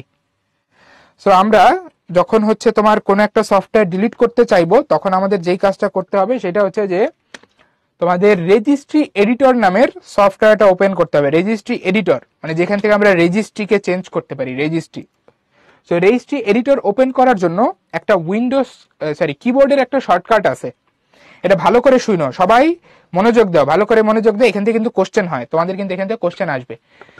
আমাদের রেজিস্ট্রি এডিটর ওপেন করার জন্য একটা কিবোর্ড শর্টকাট আছে। কিবোর্ড শর্টকাট বলতে মানে কিবোর্ডে তুমি একটা বাটন চাপবা আর ওটা ওপেন হবে। তো সেই শর্টকাটটা হচ্ছে এরকম যে তুমি প্রথমেই কিবোর্ড থেকে রান কমান্ড অ্যাক্টিভেট করবা। রান কমান্ড অ্যাক্টিভেট করার জন্য কি করা লাগে? রান কমান্ড অ্যাক্টিভেট করার জন্য কিবোর্ডে দুইটা বাটন একসাথে চাপা লাগে। কি? উইন্ডোজ এবং আর। আবার বলি, কি বাটন? উইন্ডোজ এবং আর বাটন। এই দুইটা বাটন যদি তুমি একসাথে চাপো তাহলে দেখো এই যে কি হয়, এই যে আমাদের সামনে রান কমান্ড ওপেন হয়ে যাবে। তো রান কমান্ডের ভেতরে তুমি হচ্ছে এই যে এই কথাটা লিখবা। আমি আরেকবার লিখি, রেজেডিট, ঠিক আছে, রেজেডিট। এইটা হচ্ছে আমাদের রেজিস্ট্রি এডিটরকে নির্দেশ করতেছে। এই রেজিস্ট্রি এডিটরকে নির্দেশ করতেছে। তো আমি যে রেজেডিট লিখে এখন যদি ওকে বাটনে চাপ দিই, কি হবে জানো? আমাদের রেজিস্ট্রি এডিটর যেটা আছে সেটা ওপেন হবে। যে আমার কাছে পারমিশন চাচ্ছে, আমি পারমিশন দিয়ে দিলাম। এই দেখো আমাদের রেজিস্ট্রি এডিটর যেটা আছে সেটা হচ্ছে এখানে ওপেন হয়ে গেছে, ঠিক আছে, সেটা হচ্ছে এখানে ওপেন হয়ে গেছে। তো আমি এই বাকি জিনিসপত্র মুছে দিই। তো আমাদের এই রেজিস্ট্রি এডিটর থেকে আমরা আমাদের এই যাবতীয় তোমার হচ্ছে সফটওয়্যারকে হচ্ছে আমরা এখান থেকে ডিলিট করতে পারবো, ঠিক আছে। সো আমরা যদি একটু এখানে ধাপগুলো দেখাতে চাই, আচ্ছা আমি আরেকবার নিয়ে আসি এটা। আমাদের এই যে আমি তোমাদের আরেকবার রিক্যাপ করতেছি, দেখো এই যে আমাদের প্রথমে হচ্ছে উইন্ডোজ প্লাস আর একসাথে চাপতে হবে। উইন্ডোজ প্লাস আর একসাথে চাপলে হচ্ছে যে রান কমান্ড অ্যাক্টিভেট হবে। তো রান কমান্ড অ্যাক্টিভেট হইলে আমরা এই রান কমান্ডের ভেতরে এই যে রেজেডিট এই কথাটা দিব। এই কথাটা দিয়ে যদি আমরা ওকে দেই, ওকে দিলে হচ্ছে আমাদের যেই রেজিস্ট্রি এডিটর যেটা আছে সেটা হচ্ছে ওই যে ওপেন হয়ে যাবে, ঠিক আছে। রেজিস্ট্রি এডিটর ওপেন হয়ে গেলে এরপর হচ্ছে আমরা এখান থেকে আমাদের যেই সফটওয়্যারটা হচ্ছে ডিলিট করা দরকার সেই সফটওয়্যারটা এখান থেকে খুঁজে পাবো, ঠিক আছে, সফটওয়্যারটা খুঁজে পাবো। আচ্ছা, তো আমি যদি তোমাদেরকে একটু দেখানোর চেষ্টা করি যে আমাদের রেজিস্ট্রি এডিটরের ভেতরে কি কি জিনিস থাকে, একটু যদি তোমাদেরকে দেখানোর চেষ্টা করি, ঠিক আছে। তো আমাদের রেজিস্ট্রি এডিটরের ভেতর তোমার হচ্ছে আমি এটা ফুল স্ক্রিন করে ফেলি, তারপর হচ্ছে আমরা এটা দেখানোর চেষ্টা করব। এই যে রেজিস্ট্রি এডিটরের ভেতর তোমরা যদি খেয়াল করো, এখানে হচ্ছে আমাদের এই যে দেখো আমাদের রেজিস্ট্রি এডিটরের ভেতরে অনেকগুলো ফাইল থাকে। তোমরা কি খেয়াল করতে পারতেছো? এই যে এইটা হচ্ছে রেজিস্ট্রি এডিটর সফটওয়্যারটা, এর মধ্যে এই যে এতগুলো ফাইল আছে। এই ফাইলগুলো তোমার কম্পিউটারের কিছু বিশেষ ইনফরমেশন স্টোর করে, ঠিক আছে, বিশেষ ইনফরমেশন স্টোর করে। কি?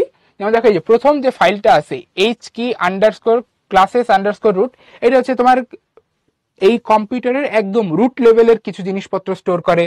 এর পরেরটা যেটা আছে hk_current_user, এটা হচ্ছে তুমি যে ইউজার কম্পিউটারটা ইউজ করতেছো তোমার কিছু ইনফরমেশন এখানে স্টোর করা থাকে।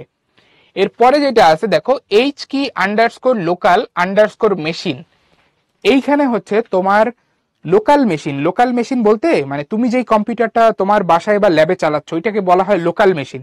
সো লোকাল মেশিনের ভেতরে যা যা সফটওয়্যার আছে বা তোমার ইনফরমেশন আছে স্টোর করা, সেই জিনিসগুলোর সম্পর্কে তোমার এইখানে হচ্ছে ইনফরমেশন রাখা আছে, ঠিক আছে।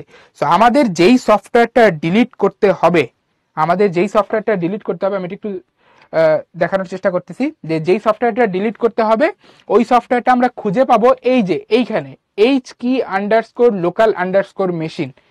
তো এইটার ভেতরে এটাকে যদি আমি একটু এক্সপ্যান্ড করি, এই দেখো এই ফাইলের মধ্যে তুমি যে সফটওয়্যার নামের একটা ফাইল পাবা, খেয়াল করছো? এই যে এই HK_local_machine এর মধ্যে সফটওয়্যার, এই সফটওয়্যারের ভেতরে গেলে তুমি তোমার কম্পিউটারের ভেতরে থাকা সব সফটওয়্যার একসাথে দেখতে পাবা, ঠিক আছে, সিরিয়ালি। এই দেখো আমাদের কম্পিউটারে যত সফটওয়্যার আছে সবগুলোকে আমরা এখানে একসাথে সিরিয়ালি দেখতে পারতেছি, ঠিক আছে। এই যে এখানে ধরো এই যে মাইক্রোসফট আছে, এই যে মজিলা আছে, নোটপ্যাড প্লাস প্লাস আছে, তারপরে হচ্ছে তোমার উইন্ডোজ আছে, ঠিক আছে, ইন্টেল আছে। তো আমাদের এই ডিভাইসের মধ্যে যত সফটওয়্যার হচ্ছে রাখা আছে, ইনস্টল করা আছে, সব এইখানে একসাথে আসতেছে, ঠিক আছে। এখন আমরা যেই সফটওয়্যারটা ডিলিট করতে চাচ্ছি সেই সফটওয়্যারটাকে সিলেক্ট করব। এই যে ধরো আমি গুগলের সফটওয়্যারটা ডিলিট করতে চাই, তাহলে এই যে গুগলের উপর আমি মাউসের কার্সরটা রেখে রাইট বাটনটা ক্লিক করব মাউসের, তাহলে দেখো এখানে এই যে ডিলিটের একটা অপশন আসবে, খেয়াল করছো? এই দেখো ডিলিট, তাহলে এইখানে তুমি চাপ দিলে তোমার সফটওয়্যারটা কমপ্লিটলি ডিলিট হয়ে যাবে, ঠিক আছে। তাহলে আরেকবার দেখাই, এই যে সফটওয়্যারের ভেতরে গিয়ে তুমি হচ্ছে সব সফটওয়্যারকে একসাথে পাবা। এখান থেকে হচ্ছে তুমি যেই সফটওয়্যারটা ডিলিট করতে চাও সেই সফটওয়্যারের উপরে মাউসের কার্সর রেখে রাইট বাটন ক্লিক করবা, তারপর এই যে ডিলিট অপশনটা চলে আসবে, ঠিক আছে। এই হচ্ছে আমাদের রেজিস্ট্রি ফাইল থেকে ডিলিট করার অপশন, ডিলিট করার উপায়টা, ঠিক আছে। আমি ডিলিট করতেছি না কারণ প্রয়োজন নাই, তোমরা যেই সফটওয়্যার ডিলিট করার প্রয়োজন সেটা এইভাবে ডিলিট করতে পারবা, ঠিক আছে। আচ্ছা, এইখানে তোমাদের বইয়ে হচ্ছে কিছু এক্সট্রা ধাপ দেখানো আছে। যেমন এইখানে যেটা করা হয়েছে সেটা হচ্ছে যে শুরুতেই এই বইয়ে হচ্ছে এক্সট্রা কিছু কথাবার্তা আছে এরকম যে আমাদের সফটওয়্যার ডিলিট করার আগে আমরা হচ্ছে একটা টেম্পোরারি ফাইল বানায় নিব, ঠিক আছে, টেম্পোরারি ফাইল বানায় নিব, ঠিক আছে। ওই টেম্পোরারি ফাইলের ভিতরে আমরা হচ্ছে আমাদের এই যেই সফটওয়্যারটা ডিলিট করতে চাই ওটা হচ্ছে সেভ করে রাখবো, যেন আমাদের যদি পরবর্তীতে রিকভারি করার প্রয়োজন হয় আমরা যেন রিকভারি করতে পারি, মানে যদি ধরো যে ভুল হয়ে গেছে তাহলে আমরা যেন আবার রিকভারি করতে পারি। এই কারণে শুরুতে এই যে তোমার ফাইলটা সেভ করে নিতে হচ্ছে, তারপরে হচ্ছে তুমি এখানে ডিলিট করতেছো।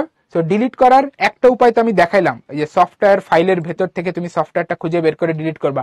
আরেকটা উপায় হচ্ছে যে তুমি এই যে তুমি হচ্ছে এডিটের ভেতরে গিয়ে যে ফাইন্ড, দেখো এডিটের ভেতরে গিয়ে ফাইন্ড নামের একটা অপশন দেখতে পাচ্ছ। এই যে ফাইন্ডে ক্লিক করলে তুমি এইখানে একটা এরকম বক্স পাবা যেখানে তোমাকে এন্টার করতে বলতেছে যে তুমি কোন সফটওয়্যারটা খুঁজতে চাও। সো যেই সফটওয়্যারটা খুঁজতে চাও সেটার নাম এখানে দিয়ে তুমি ফাইন্ড নেক্সট দিবা, ওই সফটওয়্যারটা চলে আসবে, দ্যাটস ইট। তারপর ডিলিট করে দিবা। যেমন আমি ধরো এখানে একটা নাম দেই, এই যে গুগল দিলাম, গুগল দিয়ে এখন ধরো আমি ফাইন্ড নেক্সট দেই, তাহলে দেখো এই যে গুগল রিলেটেড, এই যে গুগল ক্রোমের যে রেজিস্ট্রি ফাইল ওটা চলে আসছে এখানে, এই দেখো গুগল ক্রোমের রেজিস্ট্রি ফাইল। এরপর তুমি এটা ডিলিট করে দিতে পারবা এইভাবে, এই যে তুমি মাউসের রাইট বাটন ক্লিক করবা, এই যে এরপর ডিলিট করে ফেলতে পারবা। তাহলে দুইভাবে ডিলিট করা যায়, ঠিক আছে। একটা হচ্ছে তুমি যে সফটওয়্যার থেকে ডিরেক্ট খুঁজে বের করে ডিলিট করতে পারো, আরেকটা হচ্ছে যে এডিট থেকে তুমি ফাইন্ড করে তারপর হচ্ছে এই যে ফাইন্ড নেক্সটে দিয়ে ওই ফাইলটাকে খুঁজে তারপর ডিলিট করবা, ঠিক আছে। তো এই হচ্ছে ডিলিট করার উপায়। তো আমাদের এই সফটওয়্যার ডিলিট থেকে কিছু ইম্পর্টেন্ট ইনফরমেশন আছে, এগুলো অনেক সময় পরীক্ষায় চলে আসে। সেটা হচ্ছে এই যে আমাদের রান কমান্ড চালু করার জন্য যে কিবোর্ড শর্টকাট, এটা কিন্তু অনেক ইম্পর্টেন্ট। সেটা কি ছিল? সেটা ছিল হচ্ছে এই যে উইন্ডোজ প্লাস আর, এই দুইটা জিনিস একসাথে চাপতে হইতো। এরপর রেজিস্ট্রি ফাইল খোলার জন্য আমাদের কি লিখতে হয়েছে বলো তো? রেজিস্ট্রি ফাইল খোলার জন্য আমাদের লিখতে হয়েছে রেজেডিট, তোমাদের আশা করি মনে আছে। এরপর হচ্ছে আমাদের এই যে এখানে আরেকটা জিনিস বলা আছে, সেটা হচ্ছে যে আমাদের এই তোমার হচ্ছে যেই হার্ড ডিস্ক আছে ওই হার্ড ডিস্কে হচ্ছে আমরা কতগুলো ড্রাইভে ভাগ করি, C drive, D drive, E drive, ঠিক আছে। এখন আমাদের অপারেটিং সফটওয়্যার যেটা থাকে সেটা কিন্তু সি ড্রাইভের ভেতরে থাকে, ঠিক আছে। আমাদের অপারেটিং সিস্টেম হচ্ছে সি ড্রাইভের ভেতরে থাকে। তোমাদেরকে একটু দেখাই, আমি এটা ক্লোজ করে দিচ্ছি। এই দেখো আমি একটু আমাদের ফাইল সিস্টেমে যাচ্ছি, এই যে ফাইল সিস্টেমের আমাদের এইখানে দুইটা পার্টিশন আছে, একটা হচ্ছে সি ড্রাইভ আর একটা হচ্ছে যে ডি ড্রাইভ, ঠিক আছে। আমাদের যে হার্ড ডিস্ক সেই হার্ড ডিস্ক হচ্ছে টোটাল 500 জিবি, এই 500 জিবিকে দেখো দুই ভাগ করে ফেলা হয়েছে, এই যে একটা হচ্ছে সি ড্রাইভে আর একটা হচ্ছে ডি ড্রাইভে, ঠিক আছে। এখন আমাদের এই সি ড্রাইভ যেটা আছে সেটার ভেতরে যদি আমরা ঢুকি তাহলে তুমি দেখতে পাবা এই যে দেখো সি ড্রাইভের ভেতরে কি, এই যে উইন্ডোজ ফাইল, অর্থাৎ আমাদের অপারেটিং সিস্টেমের ফাইলটা কোথায় আছে? সি ড্রাইভের ভেতরে আছে, ঠিক আছে। সো আমাদের সফটওয়্যার ডিলিট করার সময় আমাদের ওই যে টেম্পোরারি ভাবে আমরা একটা ফাইল বানাই, ঠিক আছে, যেন পরবর্তীতে রিকভারি করতে পারি, ঠিক আছে, ওই টেম্পোরারি ফাইলটা আমরা সবসময় সি ড্রাইভের ভেতরে রাখবো, ঠিক আছে। ওকে, তো এই ছিল আমাদের সফটওয়্যার ডিলিটের ধাপগুলো। তো তোমাদের জন্য কিছু কুইজ আছে, তো আমি 3 নম্বর কুইজটা লঞ্চ করে দিচ্ছি, তোমরা সবাই কোশ্চেনটা পড়ে অ্যান্সারটা সাবমিট করো। সাধারণত অপারেটিং সিস্টেম কোন ড্রাইভে থাকে? সি ড্রাইভে, ঠিক আছে। সাধারণত আমাদের ম্যাক্সিমাম টাইমে আমরা হচ্ছে সি ড্রাইভেই রাখি, ঠিক আছে। ওকে, সো তোমাদের লিডার বোর্ডটা শেয়ার করতেছি। তোমাদের জন্য আরেকটা কুইজ আছে।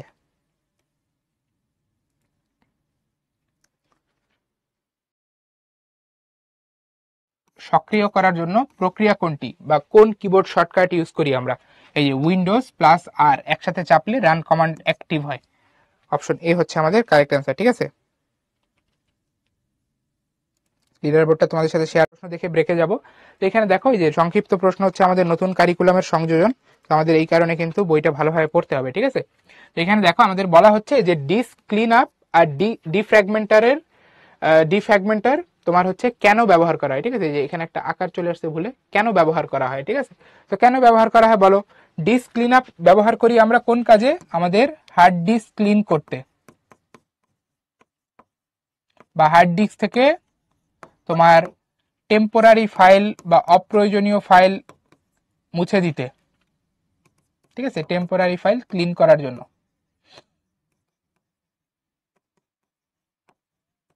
আর আমাদের ডিফ্র্যাগমেন্টার কেন ইউজ করা হয়? ডিফ্র্যাগমেন্টার এটা দেখছো তোমরা, যে ডিফ্র্যাগমেন্টার হচ্ছে আমাদের ফাইলগুলোকে অ্যারেঞ্জ করে, ঠিক আছে, ফাইলগুলোকে সাজিয়ে দেয়। ওকে, তো এটা হচ্ছে এদের ব্যবহার করার পেছনে কারণ, ঠিক আছে। এরপর হচ্ছে আমাদের নেক্সট যেটা, সেটা হচ্ছে যে সফটওয়্যার আনইনস্টল করার প্রয়োজনীয়তা লিখো। এই যে সফটওয়্যার আনইনস্টল কেন করি? খুবই অবভিয়াস কথা, যে অপ্রয়োজনীয় সফটওয়্যার তুমি যদি হচ্ছে তোমার অপ্রয়োজনীয় সফটওয়্যার যদি তুমি তোমার ফাইল সিস্টেম থেকে সরাতে চাও, ঠিক আছে, অপ্রয়োজনীয় সফটওয়্যার সরানোর জন্য আমরা হচ্ছে আনইনস্টল করে দেই। এরপর বলছে সফটওয়্যার আনইনস্টল করার পরও ডিলিট করা কেন জরুরি? কেন জরুরি বলো তো? ওই যে আমাদের সফটওয়্যারের কিছু ফাইল বা সফটওয়্যারের কিছু অংশ রেজিস্ট্রি ফাইলে থেকে যায়, সফটওয়্যারের কিছু অংশ রেজিস্ট্রি ফাইলে থেকে যায়, এই কারণে ডিলিট করার প্রয়োজন হয়, ঠিক আছে।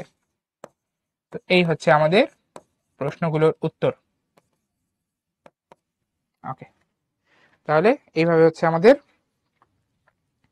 কোশ্চেন অ্যান্সার করতে হবে। আর্থিং কি? আর্থিং হচ্ছে একটা কানেকশন, গ্রাউন্ডের সাথে একটা কানেকশন, যেন এক্সেস ইলেকট্রিসিটি গ্রাউন্ডে চলে যেতে পারে। আচ্ছা, তো তোমাদের জন্য এখন একটা ব্রেক থাকবে, ব্রেক শেষে আবার আমরা কন্টিনিউ করব। এখন বাজে কয়টা? আমাদের ঘড়িতে বাজে 7:41, ঠিক আছে। সো আমি হচ্ছে 5 মিনিটের একটা ব্রেক দিব 7:46 পর্যন্ত।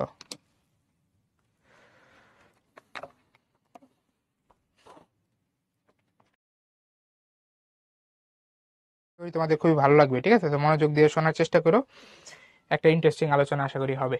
আচ্ছা, তো প্রথমেই আমরা একটু সাইবার ক্রাইম বা সাইবার অপরাধ নিয়ে আলোচনা করি, যে আমাদের এখনকার যে ডিজিটাল ওয়ার্ল্ড, যেখানে আমাদের সবাই কম বেশি ইন্টারনেটের সাথে কানেক্টেড, ঠিক আছে। তো এই ডিজিটাল ওয়ার্ল্ডে আমরা যেসব তোমার হচ্ছে ইল্লিগাল কাজ করে থাকি, ঠিক আছে, এগুলো কিন্তু সাইবার অপরাধ হিসেবে তোমার বিবেচিত হয়, ঠিক আছে। যেমন ধরো যে তুমি কাউকে আননেসেসারি মেসেজ বারবার দিচ্ছ আর শেষ নাই, দিয়েই যাচ্ছ, তাহলে এটাতে কি হবে? তুমি তাকে ডিস্টার্ব করতেছো, তাই না? তো এটা কিন্তু একটা সাইবার ক্রাইমের মধ্যে পড়ে। কিংবা ধরো যে তুমি হচ্ছে কারো সেন্সিটিভ ইনফরমেশন ইন্টারনেট থেকে হয়তোবা তুমি পারমিশন ছাড়া নিছো, পারমিশন ছাড়া নিয়ে তাকে থ্রেট করতেছো বা তাকে বুলি করতেছো, তো এই জিনিসগুলো কিন্তু সাইবার ক্রাইমের মধ্যে পড়ে। বা তুমি হচ্ছে ধরো যে ফলস নিউজ বা ফেক নিউজ ছড়াচ্ছ, এটাও একটা সাইবার ক্রাইম। বা তুমি হচ্ছে কারো ডিভাইস পারমিশন ছাড়া অ্যাক্সেস করতেছো, এটা একটা সাইবার ক্রাইম, ঠিক আছে। সো এরকম তোমার কিছু ইললিগাল কাজ আছে যেগুলো আমরা সাইবার ক্রাইম হিসেবে চিহ্নিত করি। তো এই কাজগুলো কি কি আমরা একটু দেখার চেষ্টা করি। যে আমাদের সাইবার অপরাধগুলোর মধ্যে অন্যতম হচ্ছে তোমার হ্যাকিং, ঠিক আছে, হ্যাকিং অন্যতম। এর পাশাপাশি আরো আছে হচ্ছে তোমার এই যে ব্রুট ফোর্স অ্যাটাক। এই জিনিসগুলো নিয়ে আজকে আমরা পড়াশোনা করব, যে what is brute force attack. তো ব্রুট ফোর্স অ্যাটাক হচ্ছে সাইবার অপরাধের মধ্যে পড়ে। এরপর হচ্ছে তোমার নেক্সট যেটা আছে সেটা হচ্ছে তোমার ডেটা ইন্টারসেপশন, এটা নিয়ে আমরা পড়াশোনা করব, ডেটা ইন্টারসেপশন। তারপরে হচ্ছে তোমার ডিডস অ্যাটাক, ডিডস অ্যাটাক এটা নিয়েও আমরা পড়াশোনা করব। এগুলো সব হচ্ছে সাইবার ক্রাইম, ঠিক আছে। এবং ফাইনালি তোমার কম্পিউটার ম্যালওয়্যার, যেটা নিয়ে আমরা আগেও কথাবার্তা বলছি, ঠিক আছে, কম্পিউটার ম্যালওয়্যার এটা নিয়ে আমরা হচ্ছে আজকে কথাবার্তা বলবো, ঠিক আছে। ওকে, তো এইগুলো আমাদের সবগুলোই কিন্তু সাইবার অপরাধের মধ্যে পড়ে যায়, ঠিক আছে। তো আমরা একটা একটা করে সবই দেখব। তো ফার্স্টে আসি হ্যাকিং।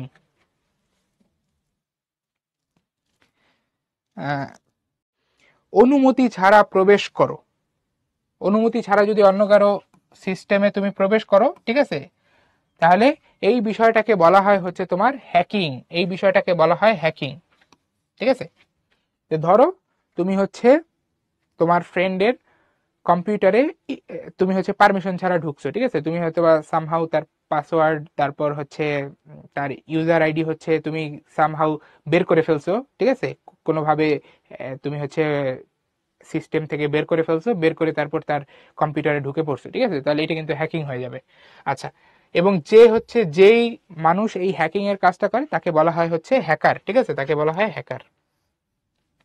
ওকে, তো হ্যাকিং জিনিসটা সবসময় যে খারাপ তা কিন্তু না, ঠিক আছে, হ্যাকিং জিনিস যে সবসময় খারাপ তা কিন্তু না। হ্যাকিং অনেক সময় আমাদের ভালো কাজের জন্য করতে হয় বা নিজেদের তোমার রক্ষার জন্য অনেক সময় করতে হয়। যেমন এই যে এখানে এইটাই বলা আছে, দেখো যে আমাদের অনেক সময় আমাদের যেই নিজস্ব, যে ধর আমরা আমাদের নিজস্ব যদি কোনো ওয়েবসাইট থাকে, তো ওই ওয়েবসাইটের যদি কোনো ফাঁকফোকর থাকে বা কোনো লুপ হোল থাকে, আমরা সেটা বন্ধ করার চেষ্টা করব যেন অন্য কেউ সেটা সুযোগ না নিতে পারে। তো এরকম ভাবে দেখা যায় যে অনেক সময় আমাদের সিস্টেমের সিকিউরিটির স্বার্থে তোমার হচ্ছে হ্যাকিং করতে হয়। তো এই বিষয়টাকে আমরা বলি হচ্ছে এথিক্যাল হ্যাকিং বা হোয়াইট হ্যাট হ্যাকিং, ঠিক আছে। এবং যারা হচ্ছে এই কাজটা করে তাদেরকে আমরা বলি হচ্ছে তোমার হোয়াইট হ্যাট হ্যাকার, ঠিক আছে, এই যে হোয়াইট হ্যাট হ্যাকার এই নামটা আশা করি অনেকেই শুনছো তোমরা, হোয়াইট হ্যাট হ্যাকার বা এথিক্যাল হ্যাকার। সো এরা মূলত যেই কাজটা করে, এরা হচ্ছে তোমার সিস্টেমের সিকিউরিটি মেকশিওর করার জন্য বা সিস্টেমে কোনো তোমার ফাঁকফোকর আছে কিনা সেটা বের করার জন্য তারা হ্যাকিং করে থাকে, ঠিক আছে, কিন্তু তারা সিস্টেমের কোনো ক্ষতি করে না, সিস্টেম থেকে কোনো ইনফরমেশন চুরি করে না বা হচ্ছে সিস্টেমের কোনো তোমার ক্ষতি করে না, ঠিক আছে, এটা হচ্ছে বিষয়। এরপরে আসো নেক্সট যেটা বলা হচ্ছে, দেখো যে যারা হচ্ছে তোমার এই উদ্দেশ্য নিয়ে ঢুকে যে আমরা হচ্ছে অন্য কারো নেটওয়ার্কে ঢুকে তারপর হচ্ছে তথ্য চুরি করব বা নষ্ট করে দিব, ঠিক আছে, তাদেরকে আমরা বলি হচ্ছে ব্ল্যাক হ্যাট হ্যাকার। এই দেখো এদেরকে বলা হয় ব্ল্যাক হ্যাট হ্যাকার বা অবৈধ হ্যাকার, ঠিক আছে, এদেরকে ক্র্যাকারও বলা হয়, ক্র্যাকারও বলা হয়, ঠিক আছে। তোমরা এই ঘটনা আশা করি অনেকে শুনছো যে তোমার বাংলাদেশের যেই ফেডারেল ব্যাংক বা কেন্দ্রীয় ব্যাংক, ঠিক আছে, বাংলাদেশ ব্যাংক, এই বাংলাদেশ ব্যাংকের রিজার্ভ থেকে কিন্তু $1 বিলিয়ন তোমার হ্যাকিং এর মাধ্যমে চুরি হইতে নিছিল, ঠিক আছে। এই ঘটনাটা তোমার বেশ পুরনো হলেও এটা কিন্তু অনেক সিরিয়াস একটা ঘটনা ছিল, ঠিক আছে। তো ওই হ্যাকিংটা করছিল হচ্ছে তোমার নর্থ কোরিয়ার কিছু তোমার হচ্ছে নর্থ কোরিয়া বলতেছি সাউথ কোরিয়ার কিছু হ্যাকার, ঠিক আছে। তো তারা অলমোস্ট সাকসেসফুল হয়ে গেছিল, একদম লাস্ট স্টেজে গিয়ে হচ্ছে আটকে গেছিল, ঠিক আছে। তো আমরা বলতে গেলে অল্পের জন্য বেঁচে গেছিলাম একটা বিশাল পরিমাণ টাকা, $1 বিলিয়ন। তো এই যে হ্যাকিং করে কিন্তু অনেকে এরকম হচ্ছে, ধরো যে ব্যাংকের সার্ভার যদি হ্যাক করতে পারে, তাহলে ওই যে ব্যাংকের সার্ভার হ্যাক করলে কিন্তু তোমার হচ্ছে ব্যাংক থেকে চাইলে আমি টাকা লেনদেন করতে করতে পারবো, ঠিক আছে, ব্যাংকের পারমিশন ছাড়াই টাকা লেনদেন করে ফেলতে পারবো। তো এই কারণে হ্যাকিং কিন্তু অনেক সময় অনেক বড় ধরনের তোমার দুর্ঘটনা ঘটাই দিতে পারে, ঠিক আছে। এই কারণে আগে থেকে সচেতন থাকতে হয়। হ্যাকিং তোমার হচ্ছে করার জন্য, প্রতিরোধ করার জন্য তোমার হচ্ছে অনেক সময় ফায়ারওয়াল দেওয়া হয় বা অনেক সিকিউরিটি মেজারমেন্ট দেওয়া হয়, ঠিক আছে, মানে যেন খুব সহজেই কেউ তোমার সিস্টেমে ঢুকে পড়তে না পারে, ঠিক আছে। এই কারণে অনেক সিকিউরিটি মেজারমেন্ট আছে।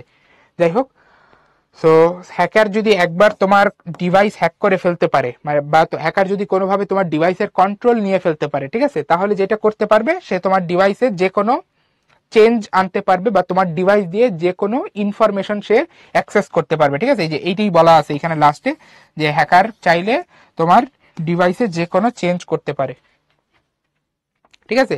তাহলে হ্যাকিং কিন্তু দুই ধরনের, একটা হচ্ছে ভালো কাজের উদ্দেশ্যে হ্যাকিং বা আমাদের সিস্টেমের তোমার সিকিউরিটির স্বার্থে হ্যাকিং, আরেকটা হচ্ছে যে তোমার অসৎ উদ্দেশ্যে হ্যাকিং, মানে সিস্টেমের তথ্য চুরি করা বা সিস্টেমের তথ্যর তোমার ক্ষতি করার উদ্দেশ্যে হ্যাকিং, ঠিক আছে। একটা ভালো একটা খারাপ, এটা আমাদের বুঝতে হবে। এরপরে আসো নেক্সট যে সাইবার ক্রাইমটা সম্পর্কে আমরা পড়বো, সেটা হচ্ছে তোমার ব্রুট ফোর্স অ্যাটাক। এই যে এই ব্রুট ফোর্স ওয়ার্ডটা তোমরা সামনে শুনবা, যারা হচ্ছে প্রোগ্রামিং করবা সামনে, তারা এই ওয়ার্ডটা আরো শুনবা, ব্রুট ফোর্স, ঠিক আছে। সো ব্রুট ফোর্স ওয়ার্ডটা বলতে বোঝায় যে তুমি ট্রায়াল অ্যান্ড এরর করবা, ঠিক আছে। ট্রায়াল অ্যান্ড এরর মানে তুমি কোনো লজিক ছাড়া সব ধরনের কম্বিনেশন চেক করতে করতে যাবা, তুমি একটা প্রবলেমের সলিউশন খোঁজার জন্য সব ধরনের কম্বিনেশন এখানে বা যত ধরনের এখানে ঘটনা ঘটতে পারে সবগুলো এখানে টেস্ট করবা। তো ফাইনালি একটা না একটা তো মিলে যাবে, একটা না একটা তো রেজাল্ট হবে, ঠিক আছে। সো আমরা হচ্ছে এই বিষয়টাকে একটা এক্সাম্পল দিয়ে বোঝানোর চেষ্টা করি, যে ধরো তুমি হচ্ছে গুগলে একটা অ্যাকাউন্ট তৈরি করছো। তো তোমার গুগলের অ্যাকাউন্ট, এটা ধরো গুগলের একটা ইন্টারফেস। এই গুগলের অ্যাকাউন্টে লগ ইন করার জন্য কি কি লাগে বলো তো? একটা ইউজার আইডি লাগে, আর আরেকটা হচ্ছে পাসওয়ার্ড লাগে, তাই না? তো এই দুইটা জিনিস হচ্ছে আমাদের প্রয়োজন হয়, এই দুইটা ইনফরমেশন। এখন ধরো যে তোমার ইউজার আইডি কেউ জেনে গেছে, ঠিক আছে, তোমার ইউজার আইডি কেউ জেনে গেছে, তোমার ইউজার আইডি কেউ জেনে গেছে, যে তোমার ইউজার আইডি ধরো ধরো যে স্পাইডার, তোমার ইউজার আইডি হচ্ছে স্পাইডার। এখন পাসওয়ার্ড তো সে জানে না, মানে যে তোমার অ্যাকাউন্টে ঢুকতে চাচ্ছে সে তোমার ইউজার আইডি জানে কিন্তু পাসওয়ার্ড জানে না, তাহলে কিভাবে ঢুকবে? পাসওয়ার্ড ছাড়া তো ঢোকা যাবে না। পাসওয়ার্ড ইউজার আইডি কারেক্ট হইলে তখনই কেবলমাত্র এখানে লগ ইন করা যাবে, ঠিক আছে, লগ ইন করা যাবে। তো কিভাবে সে ঢুকতে পারে? তো ধরো যদি পাসওয়ার্ড এরকম হয়, আমরা একটা এক্সাম্পল চিন্তা করতেছি, যে ধরো যদি পাসওয়ার্ড এরকম হয় যেখানে 4টা ডিজিট দিতে হয়, যে এখানে হচ্ছে 4টা ডিজিট দিতে হবে, অর্থাৎ 0 থেকে 9 মাঝে 4টা ডিজিট এখানে দিতে হবে, ঠিক আছে, একটা নির্দিষ্ট কম্বিনেশনে, তাহলেই তোমার অ্যাকাউন্টে ঢুকতে পারবা তুমি। এখন যে হচ্ছে তোমার অ্যাকাউন্টে তোমার পারমিশন ছাড়া ঢুকতে চাচ্ছে, সে তো জানে না পাসওয়ার্ডটা কি, কিন্তু সে চাইলে গেস করতে পারে। কিভাবে গেস করতে পারে?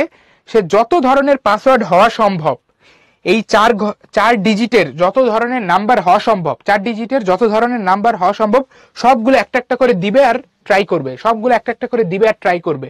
তাহলে বলো তো একটা সময় পর গিয়ে কি সে সাকসেসফুল হয়ে যাবে না যদি সে করতে পারে? হ্যাঁ, হয়ে যাবে কিন্তু, কারণ একটা পাসওয়ার্ড তো কারেক্ট হবেই, এটা তো তুমিও বুঝো। তো একটা সময় গিয়ে কিন্তু সে সাকসেসফুল হয়ে যাবে, ঠিক আছে। তখন কিন্তু সে আমাদের অ্যাকাউন্টে আমাদের পারমিশন ছাড়া ঢুকে পড়লো, আনঅথরাইজড অ্যাক্সেস সে করে ফেলবে, ঠিক আছে। সো এটা আমাদের জন্য কিন্তু একটা তোমার ভয়ের কারণ। তো এই যে যে অ্যাটাকটা, এই অ্যাটাকটাকে আমরা বলি হচ্ছে ব্রুট ফোর্স অ্যাটাক, অর্থাৎ বারবার ট্রায়াল অ্যান্ড এররের মধ্যে দেওয়া যাওয়া, অল পসিবল কম্বিনেশন চেক করা, ঠিক আছে। অল পসিবল কম্বিনেশন চেক করার মাধ্যমে আমরা হচ্ছে কারো অ্যাকাউন্টে চাইলে আনঅথরাইজড অ্যাক্সেস মানে পারমিশন ছাড়া ঢুকে পড়তে পারি, ঠিক আছে। এই যে দেখো এটাই বলা আছে এখানে, যে ব্রুট ফোর্স অ্যাটাক হচ্ছে ট্রায়াল অ্যান্ড এররের উপর নির্ভর করে। ওকে, এখন এইখানে কয়েকটা বিষয় নিয়ে আলোচনা করব, খুবই ইন্টারেস্টিং। দেখো যে আমাদের ব্রুট ফোর্স অ্যাটাক যারা করে তারা কিভাবে করার চেষ্টা করে, মানে মানুষ হিসাবে আমরা যদি এরকম একটা একটা করে পাসওয়ার্ড দিতে যাই আমাদের তো অনেক সময় লেগে যাবে। সো আমরা মানুষ হিসাবে এইভাবে একটা একটা করে পাসওয়ার্ড দিই না। যারা ব্রুট ফোর্স অ্যাটাক করার চেষ্টা করে তারা হচ্ছে একটা কম্পিউটার টুল ইউজ করে, কম্পিউটার টুল বা বট ইউজ করে, যেই কম্পিউটার টুল বা বট হচ্ছে এই সব ধরনের পাসওয়ার্ডের কম্বিনেশনগুলো একটা একটা করে দিয়ে ঢোকার চেষ্টা করে, ঠিক আছে। এখন আমরা কিভাবে এটাকে ব্লক করতে পারি বা এটা থেকে কিভাবে আমরা বাঁচতে পারি এই ব্রুট ফোর্স অ্যাটাক থেকে, এটার বাঁচার জন্য এখন খুব সহজ মেথড আছে, সব জায়গায় এই জিনিসটা আছে, তোমরা ওইটা আশা করি দেখছো। সেটা যেটা করে সেটা হচ্ছে এরকম, যে 2-3 বারের বেশি তুমি যদি ভুল পাসওয়ার্ড দিয়ে দাও তাহলে তোমাকে একটা নির্দিষ্ট সময়ের জন্য ব্লক করে দেয়। এটা খেয়াল করছো না? এটা তো তোমাদের মোবাইলে যখন তোমরা লগ ইন করার চেষ্টা করো তখনই খেয়াল করছো যে তুমি 2-3 বারে বেশি ভুল প্যাটার্ন বা পাসওয়ার্ড দিলে তোমাকে ব্লক করে দেয় একটা নির্দিষ্ট সময়ের জন্য, ঠিক আছে? তাহলে এইভাবে কিন্তু ব্রুট ফোর্স অ্যাটাক কি করা যায়, প্রিভেন্ট করা যায়। তুমি যদি একটা নির্দিষ্ট সময় পর ব্লক করে দাও, তারপর হচ্ছে সে ওই সময়ের জন্য আর করতে পারবে না। এরপর যদি সে আবারও ভুল পাসওয়ার্ড দিতে থাকে তখন দেখা যাবে আরো বেশি সময়ের জন্য ব্লক করবে। প্রথমে দরকার দেখা গেছে 20 মিনিটের জন্য ব্লক করছে, তারপর 1 ঘন্টা, এইভাবে বাড়তে থাকে, বুঝছো? পেনাল্টিটা বাড়তে থাকে। তো এইভাবে চাইলে ব্রুট ফোর্স অ্যাটাককে আমরা প্রিভেন্ট করতে পারি। তো সবাই কি ব্রুট ফোর্স অ্যাটাক বুঝছো? ট্রায়াল অ্যান্ড এররের মাধ্যমে তোমার অ্যাকাউন্টে আনঅথরাইজড অ্যাক্সেস নেওয়া, এটাই হচ্ছে ব্রুট ফোর্স অ্যাটাক, ঠিক আছে? এই যে অনুমানের উপর নির্ভর করে, এটি বলার চেষ্টা করছি আমি। ওকে, তো আমরা আশা করি সবাই ব্রুট ফোর্স অ্যাটাকটা বুঝতে পারছি, খুবই ইন্টারেস্টিং একটা জিনিস।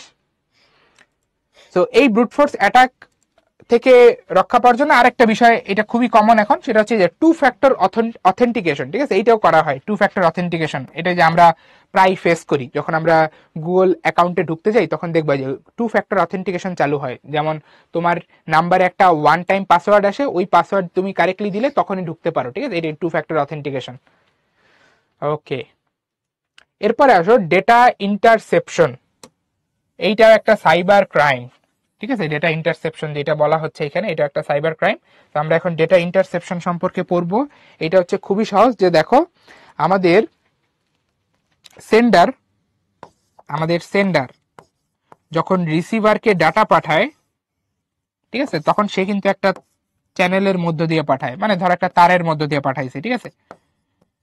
আমাদের রিসিভার কে যখন সেন্ডার ডাটা পাঠায় তখন হচ্ছে যে এরকম একটা তারের মধ্য দিয়ে ডাটা পাঠানো হয়, ঠিক আছে?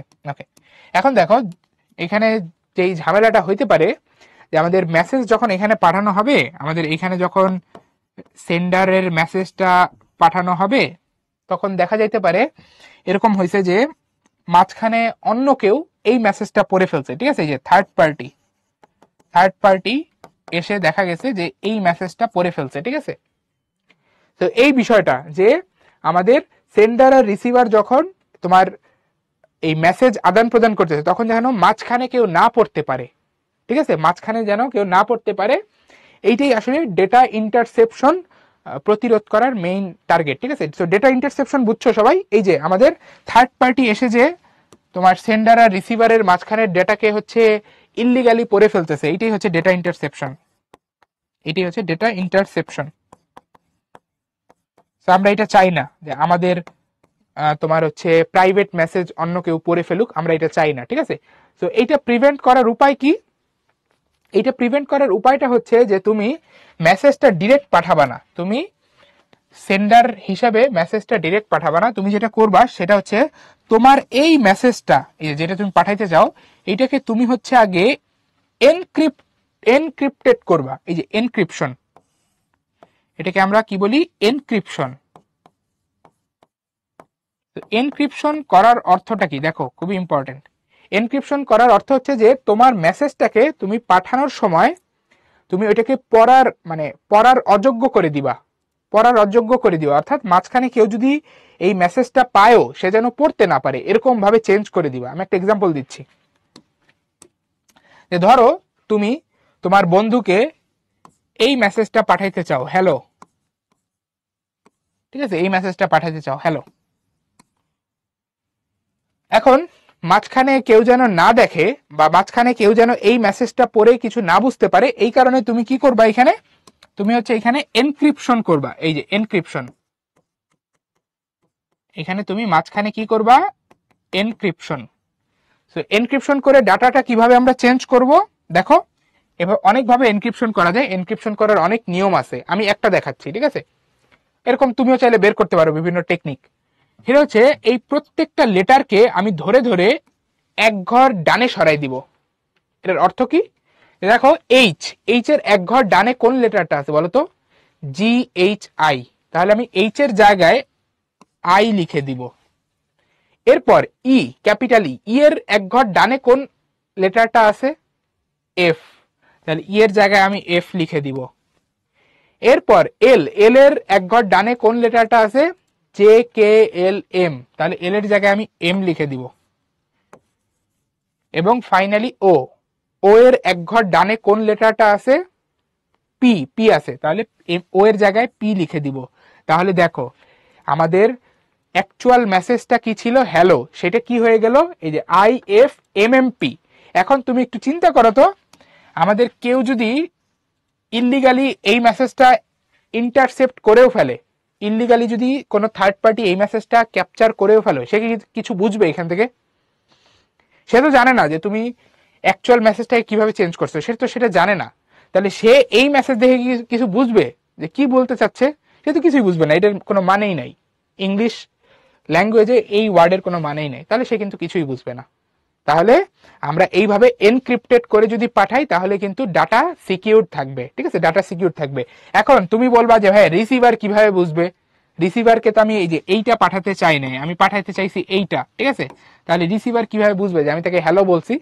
তো রিসিভার যেটা করবে সেটা হচ্ছে তোমার এই মেসেজটা, এই যে তোমার এনক্রিপ্টেড মেসেজটাকে রিসিভার হচ্ছে আবার এনক্রিপশনের উল্টা কাজটা করবে। তাহলে বলো এনক্রিপশন যেটা আমরা করছি সেটার উল্টা কাজ কি হইতে পারে? ডিক্রিপশন, ঠিক আছে, এটাকে আমরা বলি ডিক্রিপশন। তাহলে ডিক্রিপশন করলে কি হবে? অ্যাকচুয়াল মেসেজটা আমরা ফিরে পাবো। কিভাবে ফিরে পাবো? এক্সাম্পলটা দেখাই। দেখো এই যে মেসেজটা ছিল, এই মেসেজটাকে যদি আবার ডিক্রিপ্ট করা হয়, ডিক্রিপশন করা হয়, তখন কি হবে? এই মেসেজটাকে যদি আমরা ডিক্রিপ্ট করি তখন কি হবে? এই দেখো আমরা মেইন মেসেজটার কিভাবে চেঞ্জ করছিলাম, এক ঘর করে করে ডানে সরাইছি, এক ঘর করে করে ডানে সরাইছি। তাহলে এই মেসেজটাকে কিভাবে আমরা আগের মেসেজে ফিরে পাবো? এই যে রিসিভার যেটা করবে সে হচ্ছে এক ঘর করে করে প্রত্যেকটা অক্ষরকে বামে সরাবে, ঠিক আছে। এই জিনিসটা শুধুমাত্র সেন্ডার আর রিসিভারই জানে, মাঝখানে কেউ জানে না যে মেসেজকে কি করতে হয়, কিভাবে চেঞ্জ করতে হয়। তাহলে রিসিভার ফাইনালি এই মেসেজটা থেকে এই যে হ্যালো মেসেজটা কিন্তু পেয়ে যাবে, ঠিক আছে, সে পেয়ে যাবে ফাইনালি হ্যালো। এই হচ্ছে ফাইনালি রিসিভারের কাছে পৌঁছানো মেসেজ, ঠিক আছে। তাহলে ডেটা ইন্টারসেপশন আশা করি বুঝতে পারছো, ডেটা ইন্টারসেপশনের বিষয়টা কি এবং কিভাবে এটাকে আমরা তোমার হচ্ছে প্রতিরোধ করতে পারি সেটাও কিন্তু বুঝতে পারছো। তোমরা দেখবা যখন হোয়াটসঅ্যাপে এখন আমরা একজন আরেকজনের সাথে চ্যাট করি, উপরে লেখা ওঠে এন্ড টু এন্ড এনক্রিপ্টেড, ঠিক আছে, এই লেখাটা দেখছো না সবাই? তো এইটাই বোঝানো হয়। ওকে, ঠিক আছে। এরপরে যেটা আসতেছে ভাই সেটা হচ্ছে আমাদের এই যে ডিডস অ্যাটাক। এটাও খুব ইন্টারেস্টিং, আমাদের ডিডস অ্যাটাক। এটার ইংলিশ টার্মটা দেখো, এখানে বলা হচ্ছে যে ডিস্ট্রিবিউটেড ডিনায়াল অফ সার্ভিস। এটা খুবই কমন, তোমরাও ফেস করছো, ঠিক আছে। তো ডিডস অ্যাটাকটা এরকম যে দেখো আমরা অনেক সময় এরকম হয় না যে যখন তোমার পাবলিক পরীক্ষার কোনো রেজাল্ট দেয় তখন আমরা সবাই কি করি, একসাথে যখন রেজাল্ট পাবলিশ হয় তখন একসাথে রেজাল্ট দেখার চেষ্টা করি। এর ফলে কি হয় বলতো, আমরা কি ফেস করছি, যে সবাই যখন একসাথে রেজাল্ট দেখার চেষ্টা করি তখন হচ্ছে যেটা হয় যে আমাদের পুরো সার্ভার হচ্ছে ডাউন হয়ে যায়, আমরা কেউই আর ঢুকতে পারি না, ঠিক আছে, এরকম হয় না? ডিডাসই বলবো।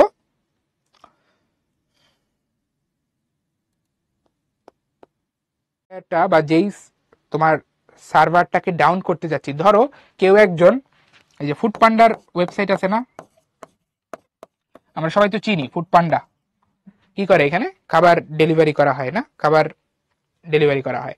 তো আমি যদি চাই যে ধরো ফুড পান্ডার যে সার্ভারটা আছে বা সাইটটা আছে ওইটাকে আমি আজকে ডাউন করে দিব, কি করতে পারি? আমরা যেটা করতে পারি যে আমরা একসাথে এত বেশি মানুষ, ধরো একসাথে 1,00,000 মানুষ যদি ফুড পান্ডার সার্ভারে ঢোকার চেষ্টা করে বা খাবার অর্ডার করার চেষ্টা করে, তখন যে ঝামেলাটা হবে যে এই সার্ভার এতগুলা রিকোয়েস্ট একসাথে হ্যান্ডেল করতে পারবে না। এই যে একটা বিশাল রিকোয়েস্ট, তার কাছে একটা বিশাল রিকোয়েস্ট আসতেছে, ঠিক আছে, কিন্তু সে এত বড় রিকোয়েস্ট বা এতগুলো রিকোয়েস্ট একসাথে সে হচ্ছে রেসপন্স করতে পারবে না, তার সেই সক্ষমতা নাই, ঠিক আছে। তখন যেই ঘটনাটা ঘটবে, ঠিক আছে, এই যে সার্ভার হচ্ছে আউট অফ সার্ভিস হয়ে যাবে বা ডাউন হয়ে যাবে, ঠিক আছে। এই জিনিসটা আমরা সবাই ফেস করেছি। তো এই ঘটনাটাই হচ্ছে আমাদের ডিডস অ্যাটাক, ঠিক আছে। তো ডিডস অ্যাটাক করে যেই কাজটা করা যায় সেটা হচ্ছে সার্ভার ডাউন করে দেওয়া যায়, ঠিক আছে। এটা খুবই কমন। এটা প্রিভেন্ট করার উপায় আছে। উপায় কিরকম, যে যখন আমরা দেখব যে একই ডিভাইস থেকে বারবার রিকোয়েস্ট পাঠানো হচ্ছে, আমরা ওই ডিভাইসকে ব্লক করে দিব। কি বলছি? আমরা যখন দেখতে পাবো যে একই ডিভাইস থেকে বারবার রিকোয়েস্ট পাঠানো হচ্ছে, আমরা ওই ডিভাইসকে ব্লক করে দিব, ঠিক আছে, যেন এই যে ডিডস অ্যাটাক করতে না পারে, ঠিক আছে। তো দেখো এই যে ডিডস অ্যাটাক সম্পর্কে এটাই বলা আছে যে ডিডস অ্যাটাকে আমাদের একাধিক কম্পিউটার বা ডিভাইস কোনো ওয়েবসাইটে বা অনলাইন সেবাকে প্রচুর পরিমাণ ট্রাফিকের সাথে সে হচ্ছে ভাসায় দেয়, ঠিক আছে। তো এই কারণে হচ্ছে আমাদের সার্ভার ধীরগতির হয়ে যায় বা ক্র্যাশ করে। তো এটি হচ্ছে আমাদের ডিডস অ্যাটাক। ওকে, তো সবাই বুঝছো না ডিডস অ্যাটাক? এবং ফাইনালি আমাদের যে ম্যালওয়্যার নিয়ে কিছু কথাবার্তা বলা আছে, ম্যালওয়্যার নিয়ে আমরা আগেও কথাবার্তা বলছি। ম্যালওয়্যার হচ্ছে ক্ষতিকারক সফটওয়্যার যেটা আমাদের কম্পিউটারে আমাদের অজান্তে ঢুকে আমাদের তথ্য হচ্ছে নষ্ট করে, ঠিক আছে। তো কিছু ম্যালওয়্যারের কথা এখানে বলা আছে, এগুলো একটু তোমাদের জেনে রাখতে হবে। Computer virus, worm, trojan horse, spyware, ransomware, adware, তারপরে রুটকিট, স্প্যামিং, এই সবগুলো হচ্ছে আমাদের বিভিন্ন ধরনের ম্যালওয়্যার, ঠিক আছে। আচ্ছা, স্পাইওয়্যারের বিষয়ে তোমাদের একটু কথা বলি। স্পাইওয়্যার সম্পর্কে তোমরা হয়তো বা অনেকে এখন অনেক নিউজ পড়ো। স্পাইওয়্যার হচ্ছে আড়ি পাতার একটা তোমার উপায় বা আড়ি পাতার একটা কৌশল, ঠিক আছে, যে তোমার ডিভাইসে আমি যদি স্পাইওয়্যার ঢুকাই দিতে পারি, ঠিক আছে, তাহলে আমি দেখতে পারবো যে তুমি কার সাথে কথা বলতেছো, কি কথা বলতেছো, ঠিক আছে। তো আড়ি পাতার জন্য হচ্ছে স্পাইওয়্যার ইউজ করা হয়। হ্যাঁ, গুপ্তচর, এক্স্যাক্টলি রাবেয়া যেটা বলছো, এক্স্যাক্টলি গুপ্তচর বৃত্তির কাজে ইউজ করা হয়, ঠিক আছে। তো এই ম্যালওয়্যার যেটা, ম্যালওয়্যারেরই এগুলো হচ্ছে তোমার উদাহরণ। তো ম্যালওয়্যার হচ্ছে যে ম্যালিশিয়াস সফটওয়্যারের তোমার সংক্ষিপ্ত রূপ। ম্যালিশিয়াস সফটওয়্যার অর্থাৎ ক্ষতিকারক সফটওয়্যার। আচ্ছা, ফাইনালি সাইবার বুলিং। তো সাইবার বুলিং হচ্ছে এমন একটা অপরাধ যেখানে হচ্ছে আমরা কম্পিউটার ইউজ করে বা হচ্ছে ডিজিটাল ডিভাইস ইউজ করে অপরের ক্ষতি করি, ঠিক আছে। অপরের ক্ষতি করি, সেটা বিভিন্নভাবে করতে পারি। ধরো ওই যে আমি হচ্ছে কারো সেন্সিটিভ ইনফরমেশন চুরি করে তাকে থ্রেট করতেছি, বা আমি হচ্ছে কাউকে বিরক্ত করতেছি, একই মেসেজ বারবার দিচ্ছি, স্প্যামিং করতেছি, এই সবগুলো জিনিস হচ্ছে সাইবার বুলিং এর মধ্যে পড়ে, ঠিক আছে। তো আমরা সাইবার বুলিং থেকে বিরত থাকার চেষ্টা করব, ঠিক আছে। Finally fake news. তো ফেক নিউজের আইডিয়াটা তোমরা সবাই জানো, এবং এটা কত বেশি ভয়ানক হইতে পারে এটাও তোমরা সবাই জানো, যে ফেক নিউজের মাধ্যমে কত গুজব ছড়ানো যায়, তাই না? তো এই জিনিসটা কিন্তু আমাদের সব সময় সতর্ক থাকতে হবে, যে কোনো একটা নিউজ পাইলে ওইটা প্রথমে যাচাই করতে হবে যে অ্যাকচুয়ালি এটা ট্রু কিনা, ঠিক আছে, ঠিক আছে। তো এটা আমাদের যাচাই করতে হবে। ধরো আমি যদি আজকে তোমাকে বলে দিই যে আমি হচ্ছে যে মঙ্গল গ্রহ থেকে তোমাদের ক্লাসটা নিচ্ছি, ঠিক আছে, আমি ইলন মাস্কের সাথে মঙ্গল গ্রহে আসছি, তারপর তোমাদের ক্লাস নিচ্ছি, তো তুমি কি এটা দেখা মাত্র বিশ্বাস করে দিবা? না, বিশ্বাস করবা না, তুমি এটা যাচাই করবা, তাই না, যে অ্যাকচুয়ালি যে এখানে আমি যে ক্লাস নিচ্ছি এটা আসলে কি মঙ্গল গ্রহ কিনা, এটা যাচাই করতে হবে। তো একটা মুখের কথা বিশ্বাস করা যাবে না। এখন ফেসবুকের কারণে এটা কিন্তু আরো বেশি তাড়াতাড়ি ছড়ায় যায় ফেক নিউজ, ঠিক আছে। ওকে, ফাইনালি আমাদের নিজেদের নিরাপত্তার স্বার্থে এবং আমাদের সাইবার নিরাপত্তার স্বার্থে কিছু কৌশল আমরা ফলো করতে পারি, ঠিক আছে। সেই কৌশলগুলোর মধ্যে প্রথম হচ্ছে যে তোমার এই যে 2 ফ্যাক্টর অথেন্টিকেশন সবসময় আমরা চালু করে রাখবো, ঠিক আছে। তো 2 ফ্যাক্টর অথেন্টিকেশনের ব্যাপারে আগেও বলছি, আরেকবার বলি 2 ফ্যাক্টর অথেন্টিকেশন কি করে, এটা ইম্পর্টেন্ট। 2 ফ্যাক্টর অথেন্টিকেশন হচ্ছে যে ধরো তুমি তোমার গুগল অ্যাকাউন্টে ধরো যে তুমি ঢুকতে চাচ্ছ, এখন গুগল তোমাকে ভেরিফাই আসলেই এটা তুমি কিনা, ঠিক আছে, যেই তোমার অ্যাকাউন্ট সেই তুমি কিনা, ঠিক আছে। এটা কিভাবে ভেরিফাই করবে, যে তুমি ধরো তোমার একটা ফোন নাম্বার গুগলকে আগে দিয়ে রাখছিলা, তোমার একটা ফোন নাম্বার, সো গুগল কি করবে, তোমার ওই ফোন নাম্বার একটা ওয়ান টাইম পাসওয়ার্ড পাঠাবে, কারণ গুগল জানে যে ওই ফোন নাম্বারটা তোমার কাছেই কেবলমাত্র থাকা উচিত। তো তুমি যখন ওই ওয়ান টাইম পাসওয়ার্ডটা গুগলকে দিবা, গুগল ভেরিফাই করবে যে হ্যাঁ এটি আমি পাঠাইছিলাম, তখন ও বুঝতে পারবে যে না অ্যাকচুয়ালি এই অ্যাকাউন্টটা যার সেই ঢোকার চেষ্টা করতেছে, ঠিক আছে। এটাকে আমরা বলি 2 ফ্যাক্টর অথেন্টিকেশন, ঠিক আছে। তো এই জিনিসটা আমরা এখন কম বেশি সবাই হচ্ছে ইউজ করি। অনেক সময় আমাদের অ্যাকাউন্টে লগ ইন করার সময় 2 ফ্যাক্টর অথেন্টিকেশনের মধ্যে দিয়ে যেতে হয়, ঠিক আছে। এই যে ওটিপি যেটা বলা আছে, ওটিপি হচ্ছে আমাদের এই যে সেই ওয়ান টাইম পাসওয়ার্ডের শর্ট ফর্ম, ঠিক আছে, ওয়ান টাইম পাসওয়ার্ড, ঠিক আছে। তো আমাদের 5 নম্বর কুইজটা চলে আসছে, আমি কুইজ লঞ্চ করে দিচ্ছি, তোমরা অ্যান্সারটা সাবমিট করার চেষ্টা করো। ঠিক আছে, সো তোমাদের পোল এন্ড করে দিচ্ছি, তোমরা মেজরিটি অ্যান্সার দিয়েছো option B, which is correct. দেখো এখানে যে কোশ্চেনটা ছিল সেখানে বলা হচ্ছে যে হোয়াইট হ্যাট হ্যাকার কারা, ঠিক আছে। তো আমরা এটা দেখেছিলাম, হোয়াইট হ্যাট হ্যাকার কারা, যারা হচ্ছে তোমার সিস্টেমের স্বার্থে হ্যাকিং করে, সিস্টেমের নিরাপত্তা পরীক্ষা করার জন্য হ্যাকিং করে, ঠিক আছে। এই যে এইটাই বলা আছে, যারা সিস্টেমের নিরাপত্তা পরীক্ষা করার জন্য বৈধভাবে হ্যাকিং করে, যারা ভালো, সোজা কথায় যারা ভালো। সো অপশন বি হচ্ছে আমাদের কারেক্ট অ্যান্সার। ওকে, তোমাদের জন্য আরেকটা কুইজ আছে, এটাই আমাদের লাস্ট কুইজ। আমি কুইজটা লঞ্চ করে দিচ্ছি।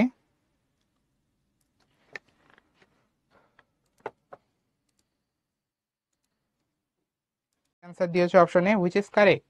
এখানে দেখো বলা হচ্ছে যে ডিডস অ্যাটাক কি, ডিডস আক্রমণ কি, ঠিক আছে।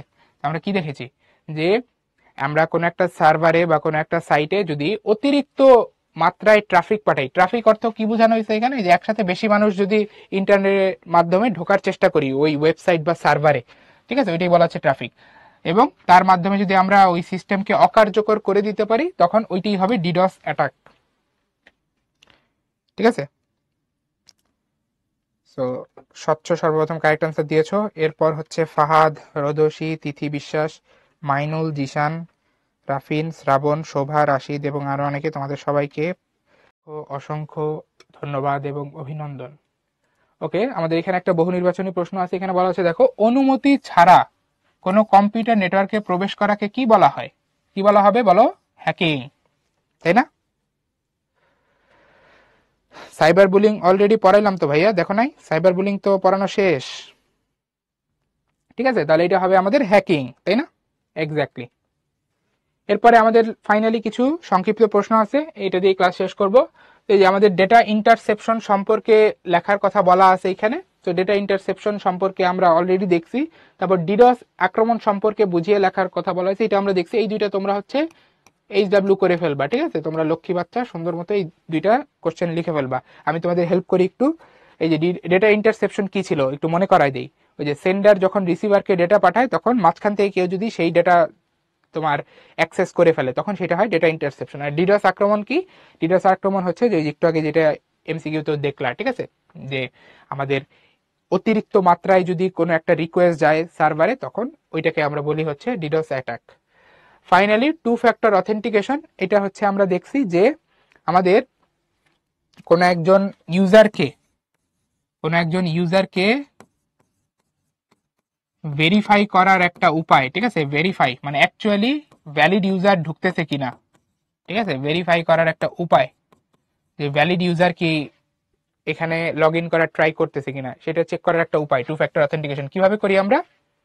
তোমার হচ্ছে যে এটার উপায়টা হচ্ছে যে আমাদের ওয়ান টাইম পাসওয়ার্ড বা ওটিপি সেন্ড করা হয়, ঠিক আছে। ওটিপি সেন্ড করা হয় এবং সেটা চেক করা হয়, ওটিপি চেক করা হয়। এছাড়া যে মেইলে কোড পাঠানো হয়, অনেকভাবে করা হয়, ঠিক আছে। সংক্ষিপ্ত প্রশ্ন কয় পেজ লিখবো? এটা খুব বেশি বড় করবা না, এখানে হচ্ছে একদম টু দা পয়েন্ট কথাবার্তা। সংক্ষিপ্ত প্রশ্ন আমাদের খুব বেশি বর্ণনামূলক ভাবে লেখা যাবে না, to the point, to the point, ঠিক আছে। তাহলে আমাদের আজকের ক্লাস এই পর্যন্তই। তোমাদের যদি হচ্ছে কোনো কোশ্চেন থাকে তোমরা আমাকে করে ফেলো, আদারওয়াইজ চাইবে আমাদের সার্ভার ভেঙে পড়বে, কলাপস করবে, ঠিক আছে।